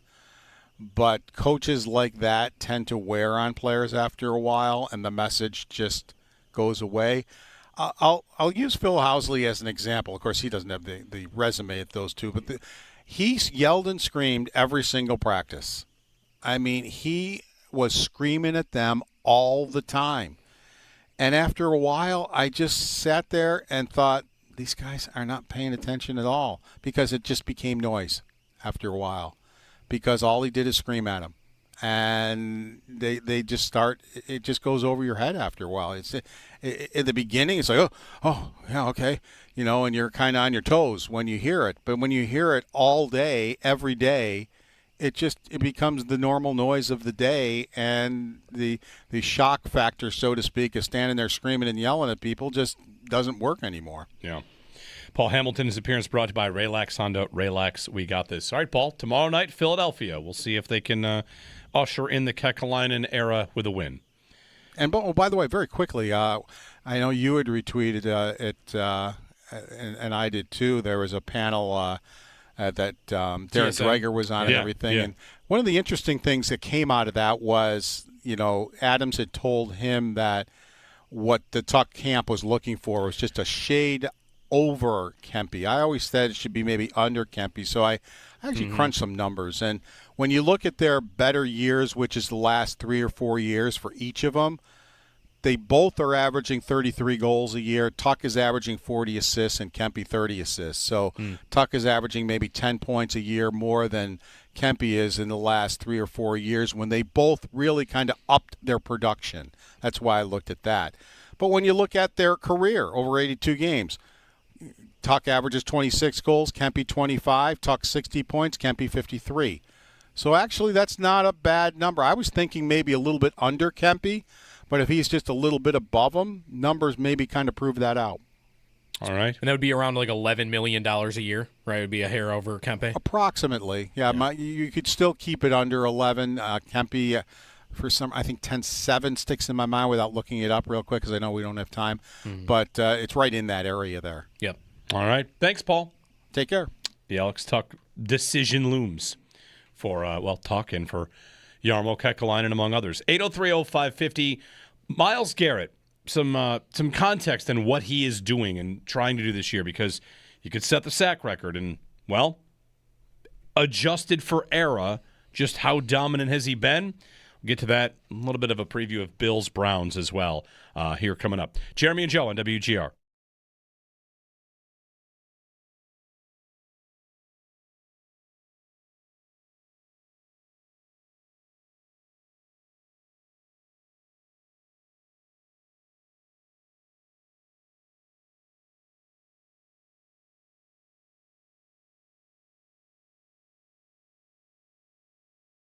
Like the Tuck conversation will be sign him, trade him, keep him and try and make the playoffs and let him walk, and it'll all come down to where they are on the standings. I feel sorry to kind of say it this way. I kind of think I don't have any idea what I want them to do there. I think Tuck? Yeah, I think the smart thing to do is probably not to sign him long term. Okay. But at the same time, I very much am of the belief of, like, keep good players. You have good players. Yeah. Don't fall in love with the idea that, just trade him for this 22-year-old, and this guy will just become good. Yeah, I very much know what I want them to do with Alex Tuck. I want them to pay him. Okay. And even if it's what Darren Dreger said yesterday, north of Adrian Kempe, which is going to be like $11 million per year, like if that is what the cost is, I'm willing to pay it. Like, is it smart? Like, again, it kind of depends what you think smart is. Is smart just avoiding bad years of contracts? Any bad years of contracts? Is 2 bad years of a contract that you're regretting on an 8-year deal, was that not smart? If I got 6 good years? Right. What about if I got 5 good years and 3 years on the deal that I regret? That's now a dumb move? Because to me, like, that's going to lie in the eyes of the beholder. Like, to me, that's not bad. That's not dumb. If I get 5 really good years out of a player and 3 where I got to either trade the guy off my books to a bad team or I've just got to eat it and he's got to play on my 4th line for a couple of years, like, to me, you could still argue that is very much worth it. And I don't see anything from Alex Tuck that makes me think he is, like, ready to fall off the cliff. He's, like, one of the best skaters in the National Hockey League. So if there's injuries that pile up down the road, like, that could happen. But I very much want them to pay him with the knowledge that, probably at the end of it, it's not going to look good. Because what do good teams do? What would a good team with Alex Tuck do? They would just pay him. They would just pay him. They'd probably pay him. They would find a way to keep him around. That's what they would do. So that's what I want them to do. And I guess it becomes more complicated if the season rolls along and it looks like that he either doesn't want to stay or they just can't make the bonus money work or whatever the reason would be. Yarmo, he says he has full autonomy over the hockey department and can spend to the salary cap, and that'll be written 1,000 times and will be repeated 1,000 times. I will say... But the actions of that will be what tell the story. That's true. That's a question, though, that Adams never used to answer directly. He always answered it differently. He always would kind of feed around it. Yes, right? That's right. He always kind of indirectly answered it. Like, he would kind of more start to get you to, why does it matter if we spend to the cap? Right. Like, I'm just not going to spend money on bad players just to spend money. Right. Like, that's always how Adams answered the question. And yesterday, Yarmo was like, oh, we can spend at the cap. Yep. Like, maybe it's not different, but he answered it in a much more direct fashion than the last GM used to. Sure, and maybe there are conditions on that. The other thing about this is a smaller point. I didn't expect to get to at 6-11, but we'll do it. You're allowed to spend at the cap. Are you allowed to give out a $50 million contract where $40 million of it is, like, already front-loaded? Right. Where every year it's signing bonus instead of salary, because that's what players want. And the Sabres appear to not give that kind of contract out that much. Is the sticking point between the Sabres and Alex Tuck that he wants it to be $10 million signing bonus a year, $1 million salary? Because the Sabres don't have a lot of deals like that.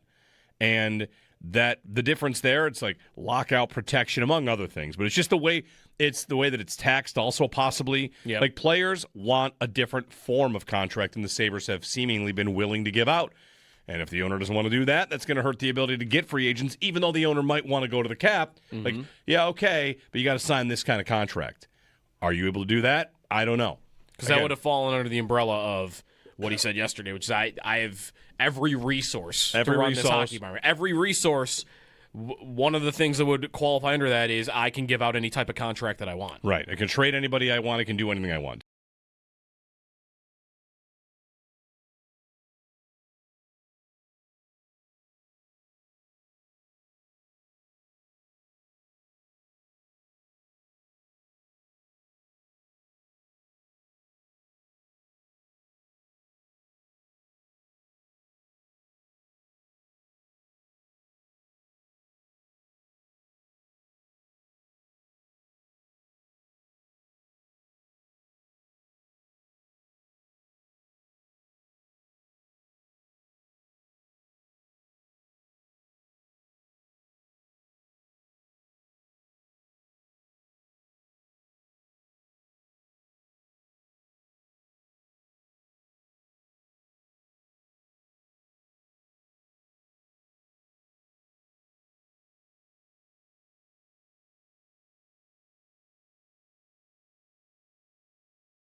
The Bills get back to work today, preparing for their matchup with the Browns in Cleveland. Kickoff set for 1 o'clock Sunday. They'll have a walkthrough practice where we will await more on the injury status from Terrell Bernard and Christian Benford. With Matt Prater being out this week, the Bills signed kicker Michael Badgley to the practice squad and released cornerback MJ Devonshire Jr. Badgley will wear number 32.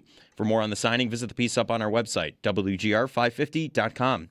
Jarmo Kekalainen had his introductory press conference as the new general manager of the Sabres yesterday. For more of his comments and the entire presser, you can find it on demand at WGR550.com. The Sabres are back in action tomorrow night against the Flyers at KeyBank Center with puck drop set for 7:30.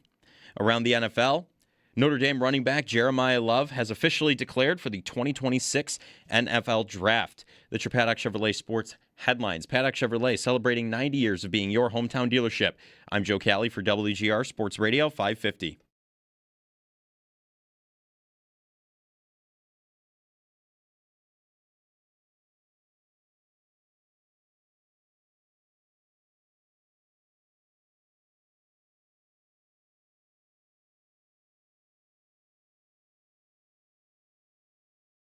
When it comes to who needs to win the AFC East more, it is clearly the Buffalo Bills. Wow. Clearly the Buffalo Bills. Because it is Super Bowl or bust for Sean McDermott and Josh Allen.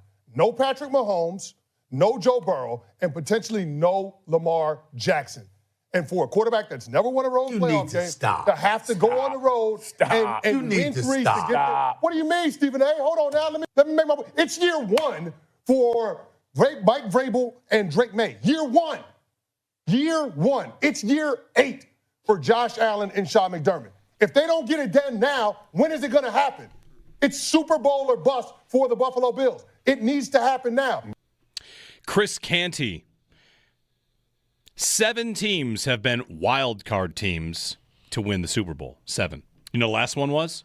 This is a great illustration of sometimes we remember a team as a wild card team, and sometimes you completely forget that team didn't win their division. I think I know the team you're referencing, but it's only because I saw it a couple weeks ago. And wasn't Tampa with Brady a wild card team? Brady was a wild card winner. And I didn't remember that until I'd seen it like a week ago. The GOAT. Yeah. The GOAT. Didn't win the division. Right. Wild card. To be fair, they didn't have to play a real road game because there were no fans in the stands. True, and the Super Bowl was also in their building. Right, in front of 6,000 doctors and nurses, but right? The point is, listen, that's a very odd take. If you want to say they have to win the Super Bowl because maybe the road gets tougher because the New England point, I think that's a fair point. The idea that if they don't win it now, when will they? I mean, you could say that about everybody. I mean, there will be future years in the NFL.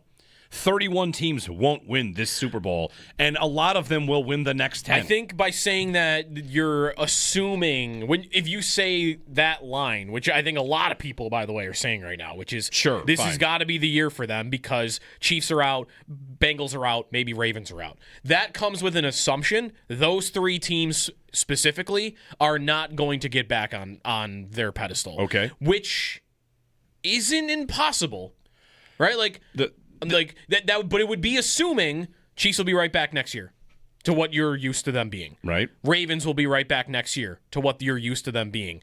Bengals will get back on track with Burrow and Chase. Can I ask a question? And I'm not sure I want to assume any of those 3 at this moment for next season. Will the Bills be back next year? Will the Bills be better next year? You might feel more confident that they would because they're not perfect right now, and they're still headed there. Yeah. And the other 3 might not be. You know what I mean? You might expect the Bills don't have any good receivers, and their defense doesn't have a lot of talent. They're kind of making it work with not a lot. So are they going to get less than that? It's just, to me, it's the fundamental question. Is it hard to win? Yeah, sure. There are always going to be other good teams in your way, and this might be a year where you don't see the Hall of Fame GOAT Part 2 quarterback Patrick Mahomes in your way. Right. If the Bills lose, it'll be to someone they haven't lost to yet. Every year, they lost to Mahomes or Burrow once. If they had lived whose life here? Baltimore's life. Because they've lost to 5 different teams. They've lost to Tennessee. Yeah, they lost to the Bills. Did they lose to San Diego or the Chargers? They beat the Chargers. Lost to the Bills. They lost to the Chiefs. Like, they lost to other teams. They lost to the Bengals maybe in a game Lamar didn't play. All right. Yeah. So they have a lot of losses here. Yeah. The Rams, they won a Super Bowl. They have some losses along the way, right? They lost to the Niners. Philly last year. They lost to Philly. Yep. Like, the Bills have this very odd thing where they've only lost to really one guy. So now it's like, oh, the one guy's not here. You have to win. Well, right.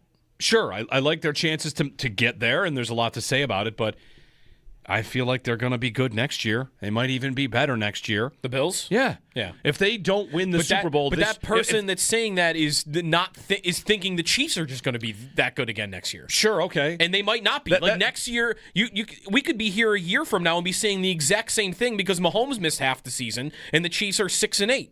And wait, I guess they have another great look at it this year by the logic of the previous season. Sure.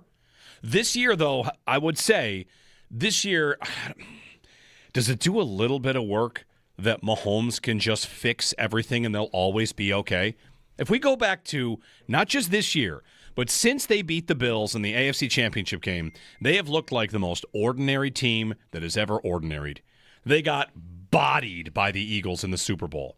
And since then, they're a sub-500 team. Yep. Like, all right. You're not fixing everything. No, I mean, before he got hurt on Sunday, they scored 13 He's not points. just sprinkling the magic dust over everything and always winning games. Yep. So next year, is he just going to sprinkle the magic dust off a torn ACL? That's what I mean. Like, all right. I'll take I'll take our chances. So, yeah, I don't think it's the Super Bowl or bust. If or bust means it feels like you failed, I think I could agree with that. That Bills fans could probably line up with, you got to get there this year. Josh has to find, not Josh has to find a way. You have to do enough because I think Josh will do what he has to do. We've seen him in the playoffs enough times that you feel like you can bet on that. I can count on Allen. I need McDermott. I need the offensive line. I need Joe Brady. I need someone to step in the passing game, if that's Kincaid, whatever. Enough around him to happen to make him get there. And then if you lose to a superior team, like if they lost to the Rams in the Super Bowl, it wouldn't be the same as losing to Mahomes for a 5th time where we just chalk it up to like, oh, I guess it's just magic. At some point, I feel like Bills fans might be, of course, like devastated. But note, well, the quarterback is still a freak show, and my roster is not perfect. And I know that. It's very far from it. So I'll be back again next year. That's what I would think.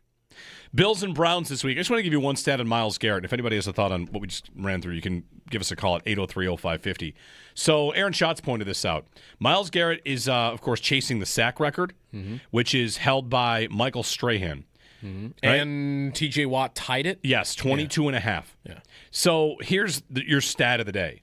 Garrett needs one more sack to tie TJ Watt and Michael Strahan. Okay. Yep. He's at 21 and a half. 21 and a half.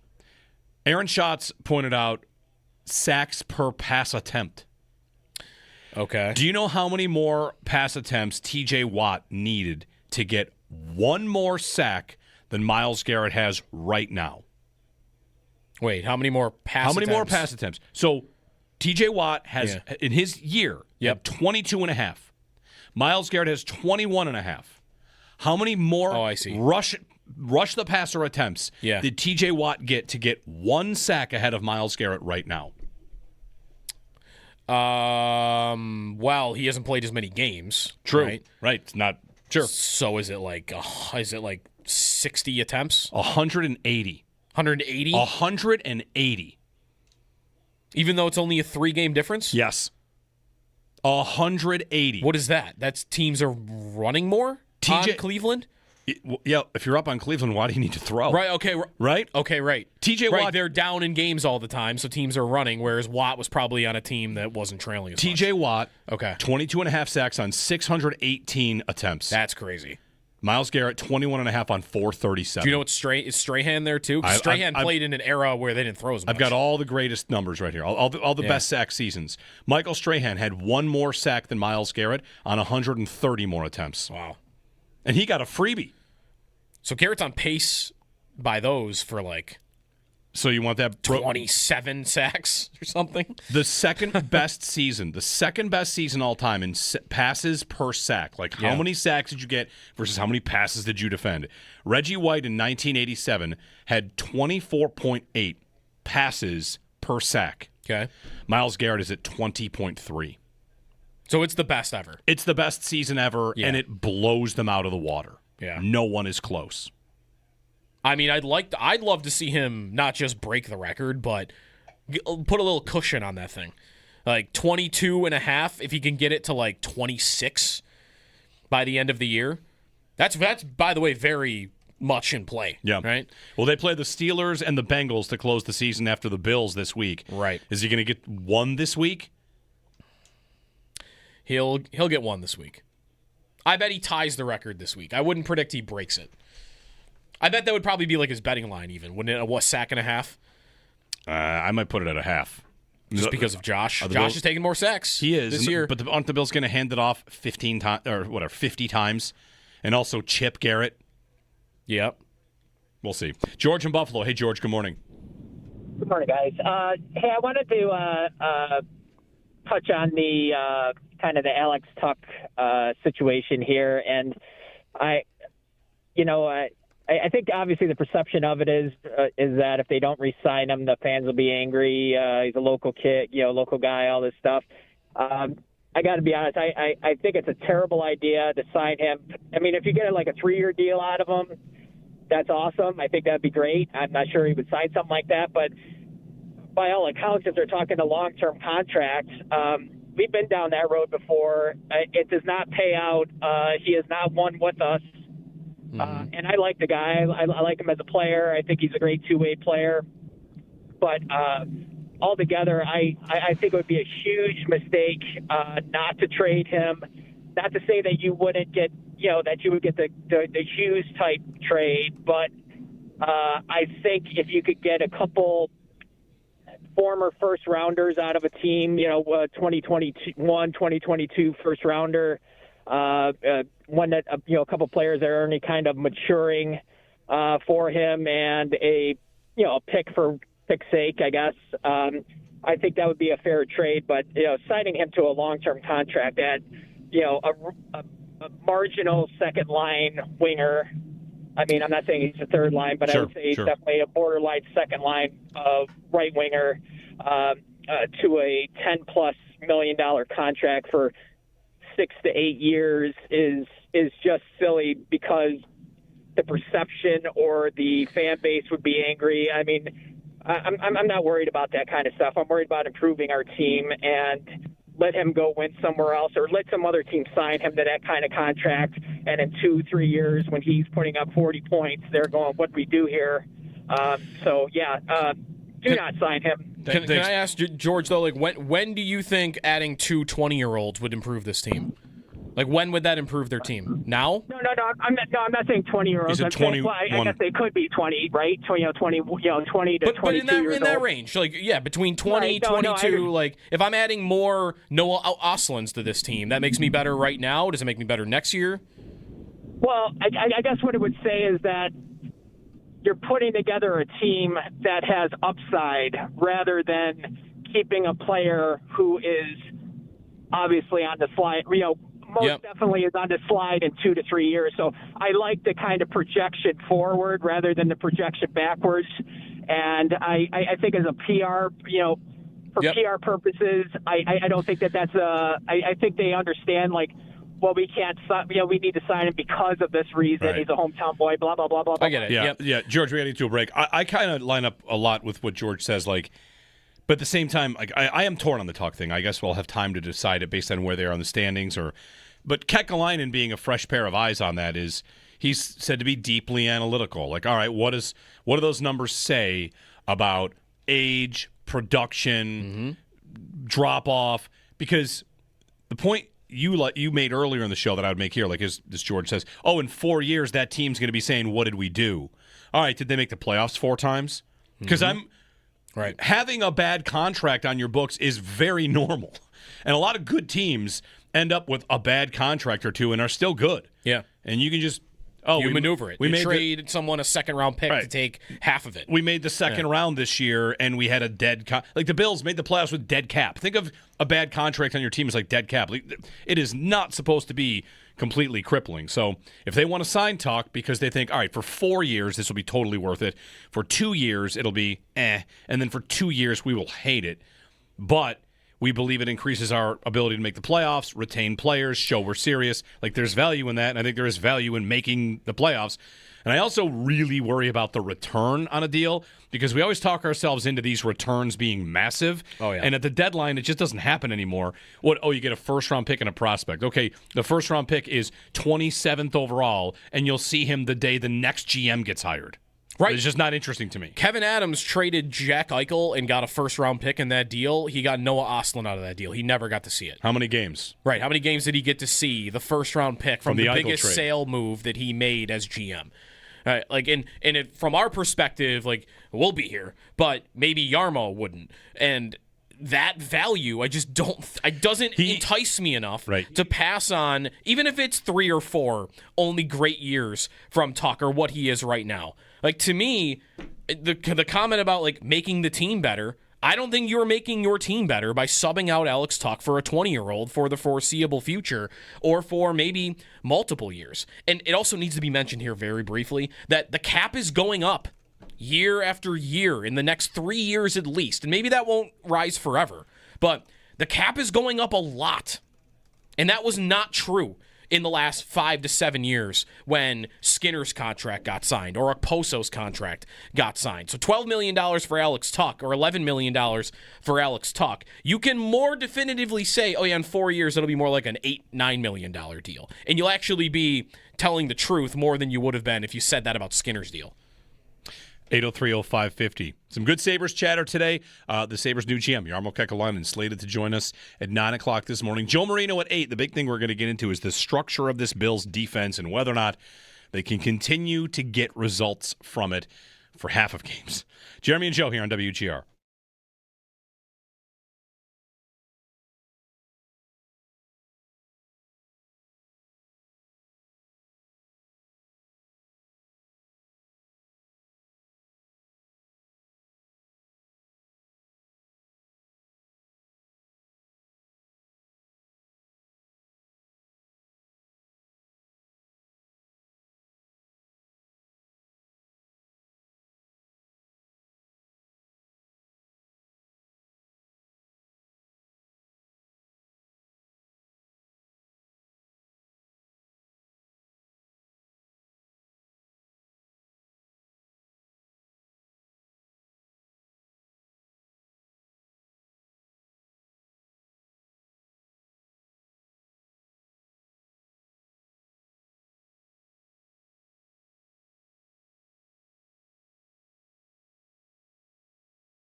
Paul Hamilton with us Join on the WGR and Western Bud Light Hotline. for a Yarmo Buffalo Football Kekalainen Friday introduced happy hour. Shopee to the Bulldog will media be broadcasting yesterday, live on Friday, December on 19th from 3 Paul p.m. to at 7 the coaching p.m. staff at the Draft and Room maybe downtown. more You'll have things your that could chance to come. enter He to said win that a Josh everything's going Allen to be jersey. No purchase evaluated. necessary. Bud Would you Light, be easy to drink, easy to enjoy. surprised Enjoy at this responsibly. point, 21 if nothing plus. else, between maybe the coaching staff and the hockey department, happened in the foreseeable future? Like, do you think that it's possible that this could be it, or was the way he talked yesterday giving you pause that there could be more coming?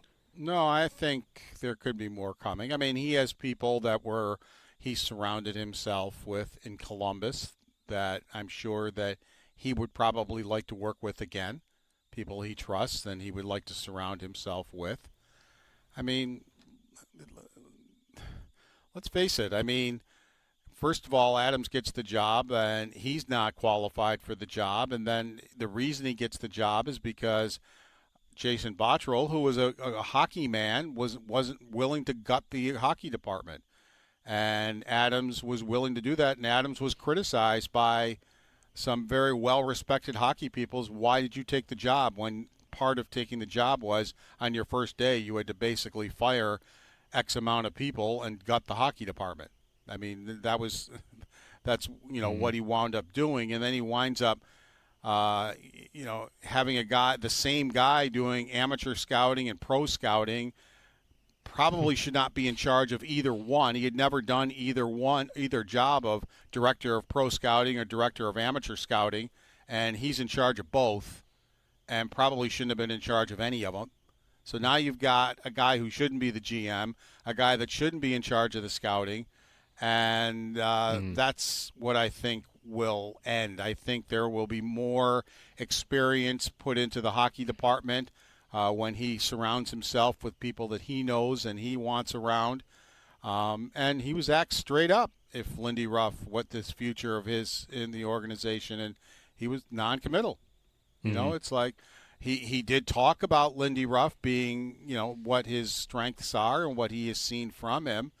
But when he was, asked, well, does that mean Lindy Ruff is staying? His comment was, well, we are evaluating everything. Everything will be evaluated. And that means players, that means coaching staff, that means the hockey department.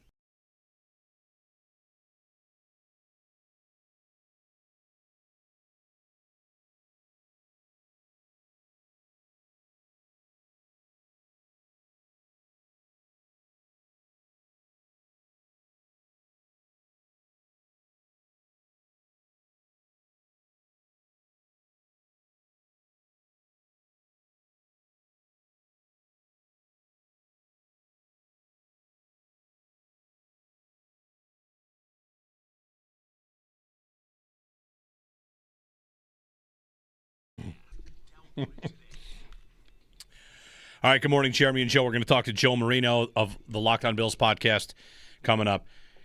Are we all currently playing Athletic Director Simulator 4000? You're not doing it yet? Right Owen, now, are you no. in there? No. No? I wish I had that much time back here. I mean, playing it's around on it's my games. multitasking a little bit. Athletic Director Simulator 4000. Joe Kelly got fired. First year you got fired. I got promoted to a max school. Sorry I took my crew to a diner and overwhelmed it, and then we lost money. I got fired. It's tough. It's tough. By the end of the day, I'm going to be running Bama. I feel good about it. Nice. I'm already up to a max school. Yeah, it's an online little gaming portal where you just answer questions. But anyway. I've already got my NCAA dynasty. ESPN has introduced this game on their app, and there was a guy. It's an ESPN game? There is an ESPN game, and a guy that created this one basically called out ESPN and said, like, You copied me. Yeah, you copied me. I like the original. Here's the original. Yeah. And it's Athletic Director Simulator 4000. So if you want to waste some time today, I mean, you will waste time. Yeah. I should probably focus on talking to Joe Marino. I liked more when I was a kid, like the build. Like when I played NHL, the video game, it was always be a GM mode, and I liked making the trades and building the team more than I liked playing the game. Sometimes it got too complicated. Like I would simulate 20 games at a time. Sometimes it's like I get that. I'm just here to build this team into the best thing I can. I get that. Did you go all the way franchise mode where you're like tweaking popcorn prices and parking? Oh yeah, you did like that. Did I like it? No. Okay. I would do it. But I could have definitely done it. I'd be sitting it. here like I don't have time. Ooh, do I want to upgrade the parking lot or do I want to add new concessions in the arena? Right. You did that? That I might have automated most times. I think that's fair. Right. I think that's You fair. also could relocate your team, which was always fun. Can't believe you'd break the hearts of those digital people. Just rip. I mean, I would never move the Sabres. Just rip a team away. Yeah. You just like move the Montreal Canadiens. No, I would always be Ottawa and move them because I didn't like Ottawa. Nice. Yeah. Joe Marino, Locked On Bills podcast on the other side. We're going to get into this Bills defense. Like, can they continue to piece it together? And, how far can it take them? Jeremy and Joe here on WGR.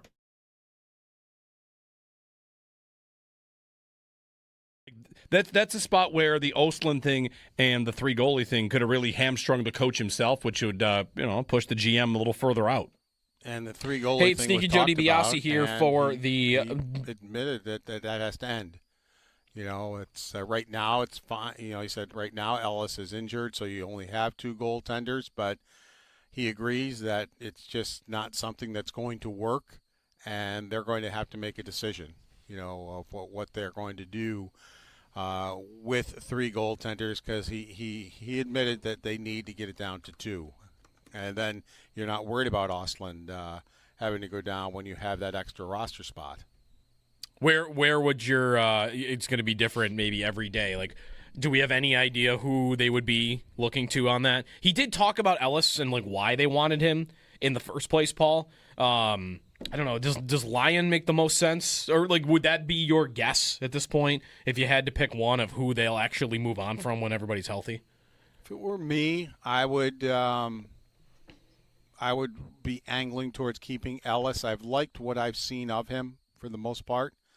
I think there's a possibility, and we can't tell. We haven't seen a big enough sample. We really haven't seen a big enough sample of what Devin Levi is going to be in the NHL.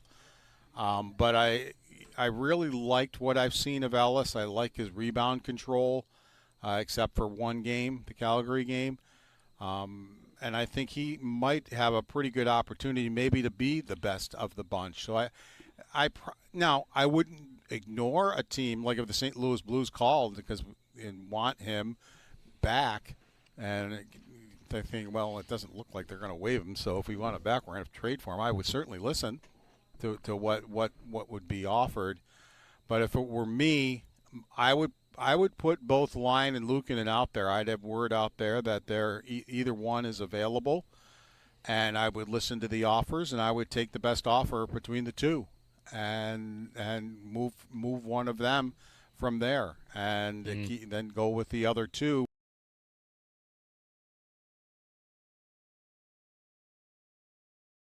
Yarmo, who he says he has full autonomy over the hockey department and can spend to the salary cap, and that'll be written 1,000 times and will be repeated 1,000 times. I will say the actions of that will be what tell the story. That's true. That's a question, though, that Adams never used to answer directly. He always answered it differently. He always would kind of feed around it. Yes, right? That's right. He always kind of indirectly answered it. Like he would kind of more start to get you to, why does it matter if we spend to the cap? Right. Like, I'm just not going to spend money on bad players just to spend money. Right. Like, that's always how Adams answered the question. And yesterday, Yarmo was like, oh, we can spend at the cap. Yep. Like, maybe it's not different, but he answered it in a much more direct fashion than the last GM used to. Sure, and maybe there are conditions on that. The other thing about this is a smaller point. I didn't expect to get to it 6-11, but we'll do it. You're allowed to spend at the cap. Are you allowed to give out a $50 million contract where $40 million of it is like already front loaded? Right. Where every year it's signing bonus instead of salary, because that's what players want. And the Sabres appear to not give that kind of contract out that much. Is the sticking point between the Sabres and Alex Tuch that he wants it to be $10 million signing bonus a year, $1 million salary? Because the Sabres don't have a lot of deals like that. And that the difference there, it's like lockout protection, among other things. But it's just the way that it's taxed also possibly. Yep. Like players want a different form of contract than the Sabres have seemingly been willing to give out. And if the owner doesn't want to do that, that's going to hurt the ability to get free agents, even though the owner might want to go to the cap. Mm-hmm. Like, yeah, okay, but you got to sign this kind of contract. Are you able to do that? I don't know. Because that would have fallen under the umbrella of what he said yesterday, which is I have every resource to run this hockey environment. Every resource, one of the things that would qualify under that is I can give out any type of contract that I want. Right. I can trade anybody I want. I can do anything I want.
Today, preparing for their matchup against the Browns in Cleveland with kickoff set for 1 o'clock on Sunday. They'll have a walkthrough practice where we will await more on the injury status of Terrell Bernard and Christian Benford. With Matt Prater being out this week, the Bills signed kicker Michael Badgley to the practice squad and released cornerback MJ Devonshire Jr. Badgley will wear number 32. For more on the signing, you can visit the piece up on our website, WGR550.com.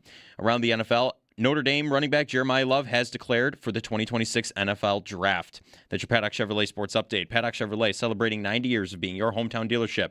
I'm Joe Cali for WGR Sports Radio 550.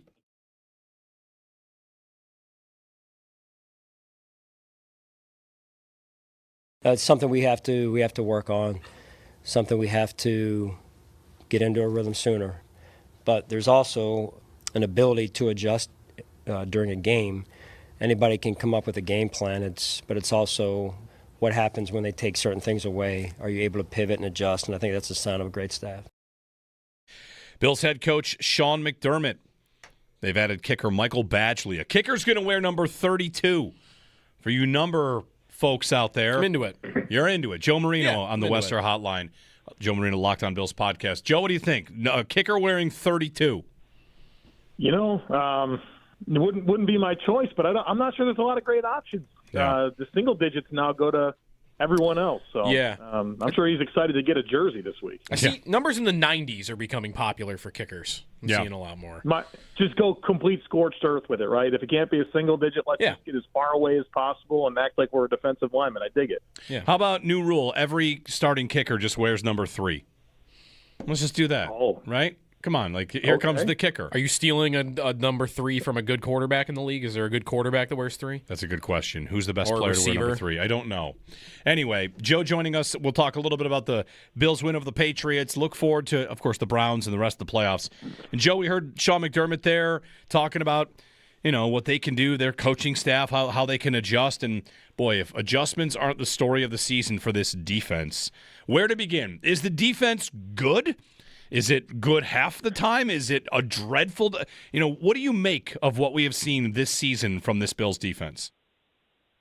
Well, I think you see a unit that has plenty of shortfalls, but a coaching staff that has done well to, as games move along, figure out what the other team's doing and help overcome those shortfalls. I think this team defensively really lacks defensive line impact.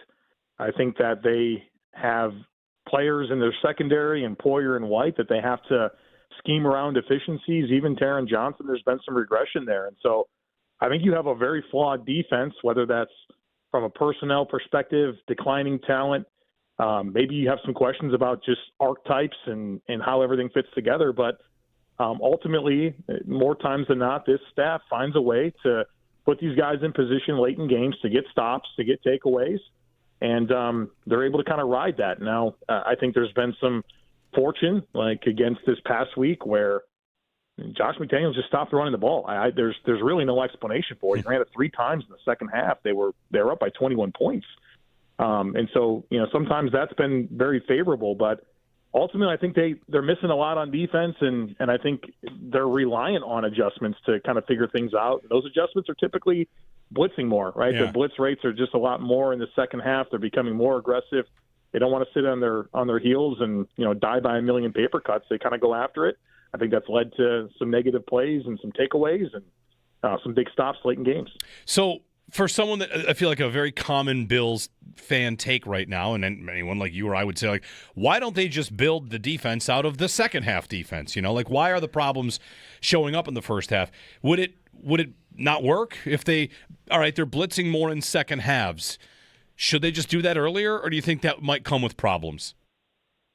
Well, I think that's a very sound idea. I think that the challenge that the Bills have is maybe figuring out what the right ways to pressure is going to be, kind of figure out the matchups a little bit and go from there. Where I think if there's a coaching criticism that I would have, it would be start faster, anticipate better what these teams are going to try to do to you. That way you can play better from the outset. But, the Bills have started games with a stop, with a 3-and-out. That has happened. But more times than not, it's very leaky early on. And I think getting those tells are really important for the Bills to come up with the right pressure design and figure out, what matchups the defenses or the offense is trying to go after and kind of adjust from there. So I think being more anticipatory would be helpful, but I think they show up every day pretty overmatched with what they have on the defensive side of the football against these opposing offenses. From a personnel standpoint, do you feel like the Bills they're unpredictable in what they're going to do in the second half? We saw maybe Dan Orlovsky put a clip out where they're calling 8 different coverages, called it kind of the Rolodex of defenses. Is it going to get to a place, Joe, where you're worried about this defense in the postseason? They'll play better teams. Maybe more tendencies are out there. Maybe teams start to expect, like, all right, here's what they might do in the second half, because in the second half they start to operate differently. Like, is this something that ultimately you think could still get them beat? For sure, yeah. I go back to the Brandon Beane notorious quote of, "Hey, when you lose in the playoffs, your biggest issues are pretty exposed." And I can see that being the way this all ends is that they weren't able to figure it out on defense, and they stayed leaky the whole game, and you just couldn't score enough to get a win. And so I think it's going to come down to they're going to have to win some one-on-one matchups with their front. They're going to have big-time pass rush wins where it's Rousseau versus a left tackle, and he beats him. Bosa beats him. Someone on the inside just beats him. And, I think that's where you get concerned, though. I don't think you see a lot of those one wins. It happens with Bosa, but everything else is kind of schemed up. You're trying to get free runners. You're, running twists and stunts up front. It's coverage holds up, and you get a coverage sack. It's that type of stuff. And so, who's going to step up and win a one-on-one matchup in a key moment? I think that's unfortunately been the issue, and here we are again. Yeah, that's the pass rush. Are we continuing to see, though, Joe, that the secondary is performing, even without Benford, like some way, shape, like Drake May got to his worst statistics of the season in a game. Yeah. So, like, how much credit should the secondary then deserve for that? Tons. Absolutely tons. For this secondary to perform like it has without a pass rush is unbelievable. And usually those things go hand in hand, and they're holding up. I think the Bills have given up 200 yards passing to like 3 quarterbacks so far in 14 games this year. It's crazy with very little pass rush, especially over the last part of the season. And they have been very good with their coverage. I think Poyer in the lineup has really stabilized a lot of the zone spacing. Harrison, I think, has done a really good job with some one-on-one matchups in man coverage and kind of, taking some routes away. And obviously Benford's really elevated. Trey White's played well. I think this group has really solidified with their coverage. It'd be nice if the pass rush could complement it a little bit more in terms of, not everything being coverage sacks. It's like even when the Bills get sacks, or pressure, it's slow burn. It's really slow burn, and it stresses the coverage. And so I think there's a lot to be said about how well they've held up despite not having much impact at all rushing the passer. Joe Marino joining us of the Locked On Bills podcast, mentioning the pass defense being pretty good, and the rush defense, it gets creased, as you say. It gets gashed. Yeah. I want to say regularly. Like it's been a big problem. What are the answers there? Is that not really coming? Is that consistently happening because of what's happening on the interior of the defensive line? Yeah, I mean, you're playing a single gap defense, and when guys aren't in their gaps, it's a problem, especially when you couple that with, like against the Patriots, you had some tackling issues, and you had some really poor angles from your safeties. I mean, Cole Bishop's angles downhill were deplorable against the Patriots, and that led to some of those big runs from Travion Henderson, just irreconcilable angles. And so when you get creased and your safety doesn't take a good angle, it's off to the races against a back with the type of speed that Travion Henderson has. I thought it had really improved that 3-week stretch prior to this game, and really the tackling was outstanding. I think the Bills just missed a couple of tackles in a 3-game stretch against the run, but then that showed up against New England, where Shaq Thompson missed 4 tackles. They missed 7 tackles against the run, and that doesn't even talk about your bad angles that you weren't even positioned to make a tackle. And so, yeah, defensive linemen that can't anchor against the run, tackling issues on the second level, and bad angles from a third level, you're going to get creased. You're going to give up explosive runs, and we saw exactly that against New England. Which kind of gets to the unique state of this postseason, right? All the conversation is like, no Mahomes, no Burrow, maybe Lamar is not the same. Do you feel like previous versions of the Bills defense should be more worried about the elite quarterback, where this version of the Bills defense, you'd worry about different animals. Like, is Jacksonville or Denver or I'm trying to think. Like, usually we're afraid of the elite quarterback. Is this defense in a spot where you're like, yeah, it's a different kind of animal this time around? I think for sure, Jeremy. And look at 3 of the 4 losses the Bills took this year were against Davis Mills, Michael Penix, and Tua. You know, it's not like it's not been the marquee quarterbacks. Like, I mean, Drake May in Week 5, you know, was able to get the one game winning drive of his career in that moment, an unbelievable drive starter. And certainly the Bills had their chances in that game despite making a ton of mistakes. You know, it definitely feels a little bit different, but I almost wonder if that puts these teams more in running the ball mode, right? And realizing that if I'm whatever team, if I'm Jacksonville, I'm not inviting Trevor Lawrence to go haymaker to haymaker with Josh Allen in the playoffs. I'm going to run the ball with Travis Etienne and challenge the run defense. Whatever team that you could really insert into it, it's that they're going to have that type of mindset. And I wonder if that is potentially a disadvantage for the Bills because, you know, I think that's what any team's going to show up and say, let's shorten the game, limit possessions, run the ball. They can't stop it. We'll keep Josh Allen on the sideline. Hope we can get a few stops on defense, you know, in the red zone to hold them to field goals and see if we can win a football game. So, yeah, I think that is going to be the script for teams against Buffalo in the postseason. Joe Marino with us from the Locked On Bills podcast. Also in this game, Joe, in the New England game, the offense started slow and then ran through 5 straight touchdown drives. What changed for you from the beginning to when they got rolling, or what did they figure out along the way? Yeah, look, they did start slow, but, I mean, if Brandon Cooks just catches the ball like a normal receiver should, that's first play's a touchdown. He's wide open. He catches it in stride. He's got vertical leverage. It's a touchdown. He triple catches the ball and doesn't finish the play. Then you're in 3rd and manageable on the second drive. Josh Palmer goes false start. You go from 3rd and 3 to 3rd and 8. Josh Allen gets sacked. You know, I don't know that they started so slow as much as they just had a couple of really bad receiver errors that put drives behind the sticks. And, you know, eventually they were able to snap out of it and score 5 consecutive touchdown drives. So I think it was more just, hey, you had a couple of errors that really killed you. And 3rd down on that first series, you know, after the Brandon Cooks drop, and Josh Allen had poor execution on 3rd down, had 2 open receivers, turned down an open one, airmailed the second one, and you punt. So I think there was just some execution errors early. They had to settle in, and once they settled in, yeah, they obviously performed at a really high level and were 2-dimensional throughout, which I think is a big testament to Joe Brady to be able to stick to that run game despite being down by 21 points. I think was really important for that offense stabilizing and them getting it done on Sunday. We had talked about that with Sal earlier in the week. Like, they, even when they were down, they stayed committed to the run game. And maybe, Joe, the other thing that helped them do that is Ray Davis was giving them the ball, you know, halfway down the field already, so they knew the drive wasn't going to take, 12 minutes. Yeah, the return game with what Chris Tabor's done with the return units, really different type of schemes in this one. Ray Davis doing a good job executing, really good blocking. There's some short fields, and I think the punting game was terrific. I think Wisnowski punted 4 times, 3 times within the 20, including that last one. You know, Marcus Jones, the best punt returner in the league, has two returns for 5 yards. And so this was definitely a game in the margins where the Bills are able to find a win on special teams with their punt game and in their kick return game. Joe, to Joe Brady, you mentioned a credit to him there. Since Houston, have you seen him inventing more answers, creating more things? I'm thinking about the one play they ran to Dawson Knox where it looks like it's going to be mesh. And right after the Houston game, all we heard was the Bills, they run so much mesh. And here's Dawson Knox running a whip route, kind of a wrinkle off of mesh. What I'm getting at is, like, we keep saying that Allen saves his best for these big games against the best quarterbacks.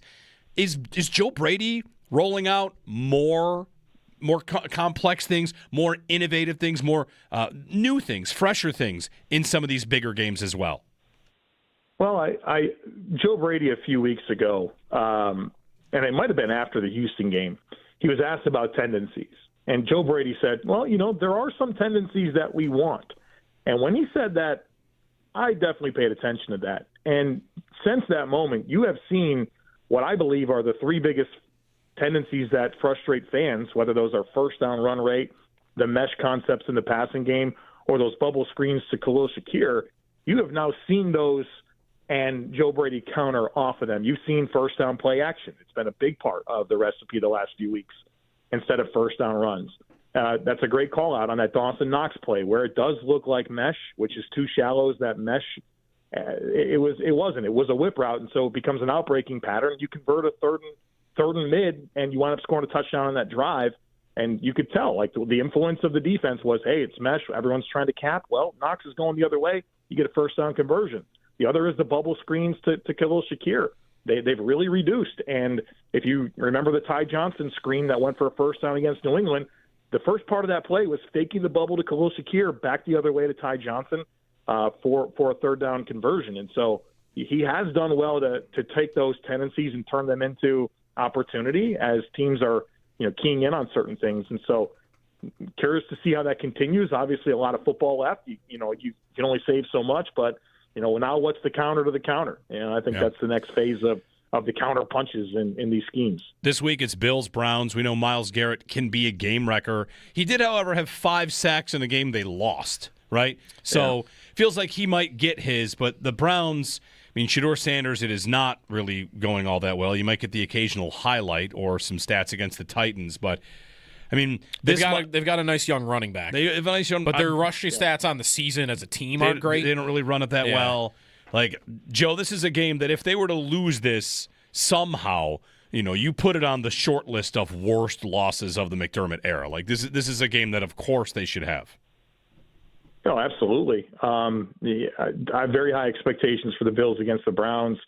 It's an offense that really just struggles. They really do struggle. They don't do much well offensively. They have some good young playmakers. I like Quinshon Judkins at running back. Harold Fannin looks like a great young tight end. But Shedeur Sanders, like you said, there's been a highlight, but mostly he's been deplorable. He's 30th in turnover-worthy. And since he took over as a starter, right? So the last 4 games, 30th in turnover-worthy throw rate, 29th in catchable ball rate, 31st in completion percentage over expectation, pressured on 50% of dropbacks. It's the 3rd highest. He's got the slowest trigger in the league by far at 3.17 seconds. You got to keep this guy's head spinning. And they have a good running back, but I think they're probably down at least 3 starters on their offensive line. It's a game where I have high expectations for this Bills defense. Obviously, the Cleveland Browns have a very good defense, but eventually complementary football just makes it impossible for a defense to hold up. Now, look, it is Myles Garrett. He's a heck of a player. They've got other talent. They got a really good front. They're a good pressure defense. They have several good linebackers. Their secondary is good.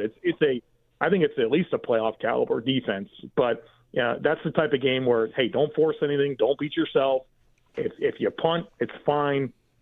Stay in it and make your plays. But, expectations should be high for Buffalo on the road this week to take care of their business. Joe Marino of the Locked On Bills podcast. Joe, any thoughts on the Sabres GM change? I know you're a Sabres fan at heart, right? I've really tried to get into the Sabres over the last few years because I want to like it. It just hasn't been very fulfilling. So my attention doesn't stay, and so I'm excited for some change. I don't know much about his background, but at least it felt like, as somebody who does I analyze sports, it felt like the retention of this Kevin Adams was unjustifiable. So I'm excited to see some new leadership and hopefully they can pull some strings because, oh man, if the Bills and the Sabres were good at the same time, what a time to be alive. What would we do? Yep. All right, Joe. Thanks very much. We'll talk next week. All right, guys. Appreciate it. All right, Joe Marino, Locked On Bills podcast. So when we get back, we've got something to play for everybody out there that it's a window into an NFL play caller, right? As Joe there says, tendencies, what you do tendencies. Kyle Shanahan gave an answer recently about how many things he thinks of when calling a play based on tendencies, what they think I'm going to do, what I think they think. And it was really a great look into what an NFL play caller and one of the guys at the top of the game, what he goes through on like every 40 seconds in a game. So that's coming up here on WGR.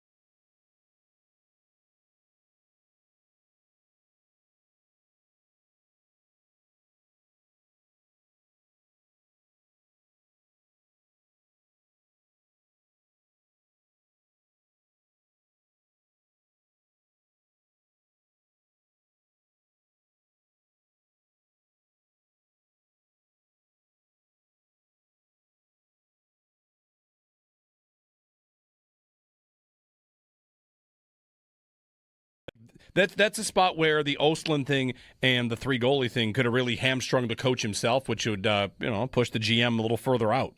And the 3 goalie thing was talked about, and he admitted that has to end. It's right now it's fine. He said right now Ellis is injured, so you only have 2 goaltenders, but he agrees that it's just not something that's going to work, and they're going to have to make a decision, of what they're going to do with 3 goaltenders, because he admitted that they need to get it down to 2.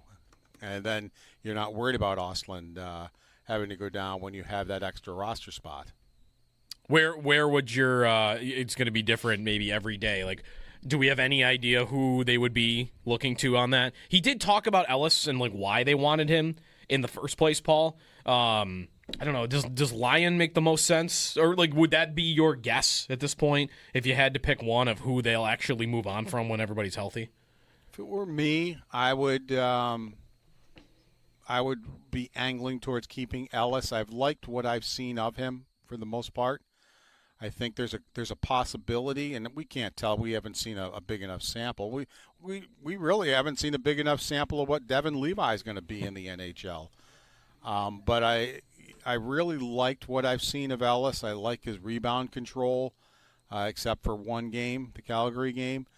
And I think he might have a pretty good opportunity maybe to be the best of the bunch. So I wouldn't ignore a team like if the St. Louis Blues called and want him back, and they think, well, it doesn't look like they're going to waive him, so if we want him back, we're going to have to trade for him. I would certainly listen to what would be offered. But if it were me, I would put both Lyon and Luukkonen out there. I'd have word out there that either one is available, and I would listen to the offers, and I would take the best offer between the two, and move one of them from there, and then go with the other two.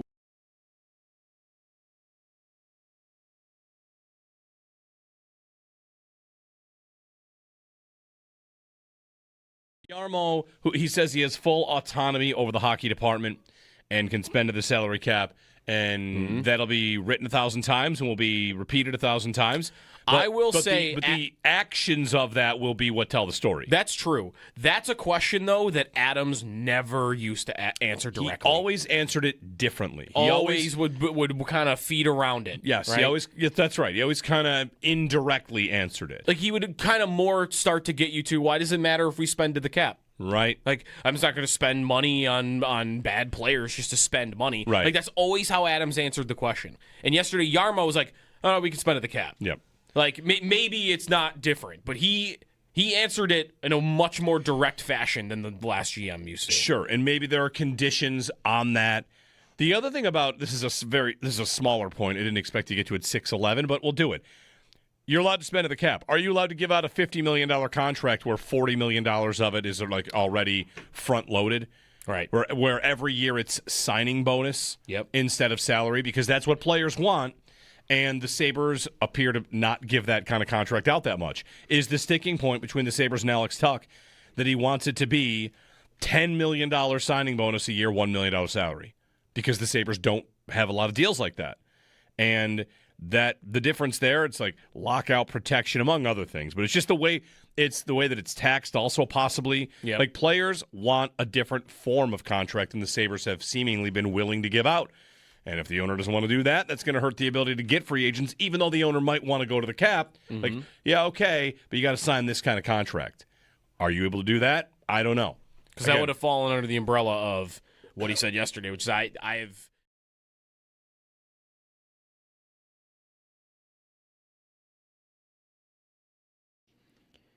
The Bills get back to work today, preparing for their matchup against the Browns in Cleveland with kickoff set for 1 o'clock on Sunday. They'll have a walkthrough practice where we will await more on the injury status of Terrell Bernard, Christian Benford.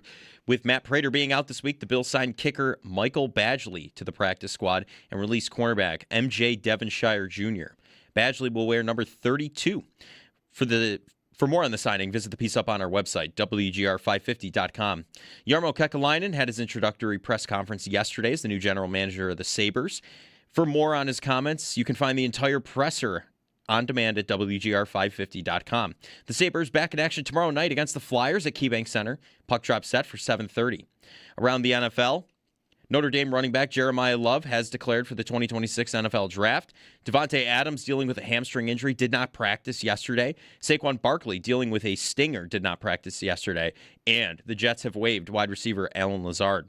Those are your Paddock Chevrolet sports headlines. Paddock Chevrolet, celebrating 90 years of being your hometown dealership. I'm Joe Cali for WGR Sports Radio 550.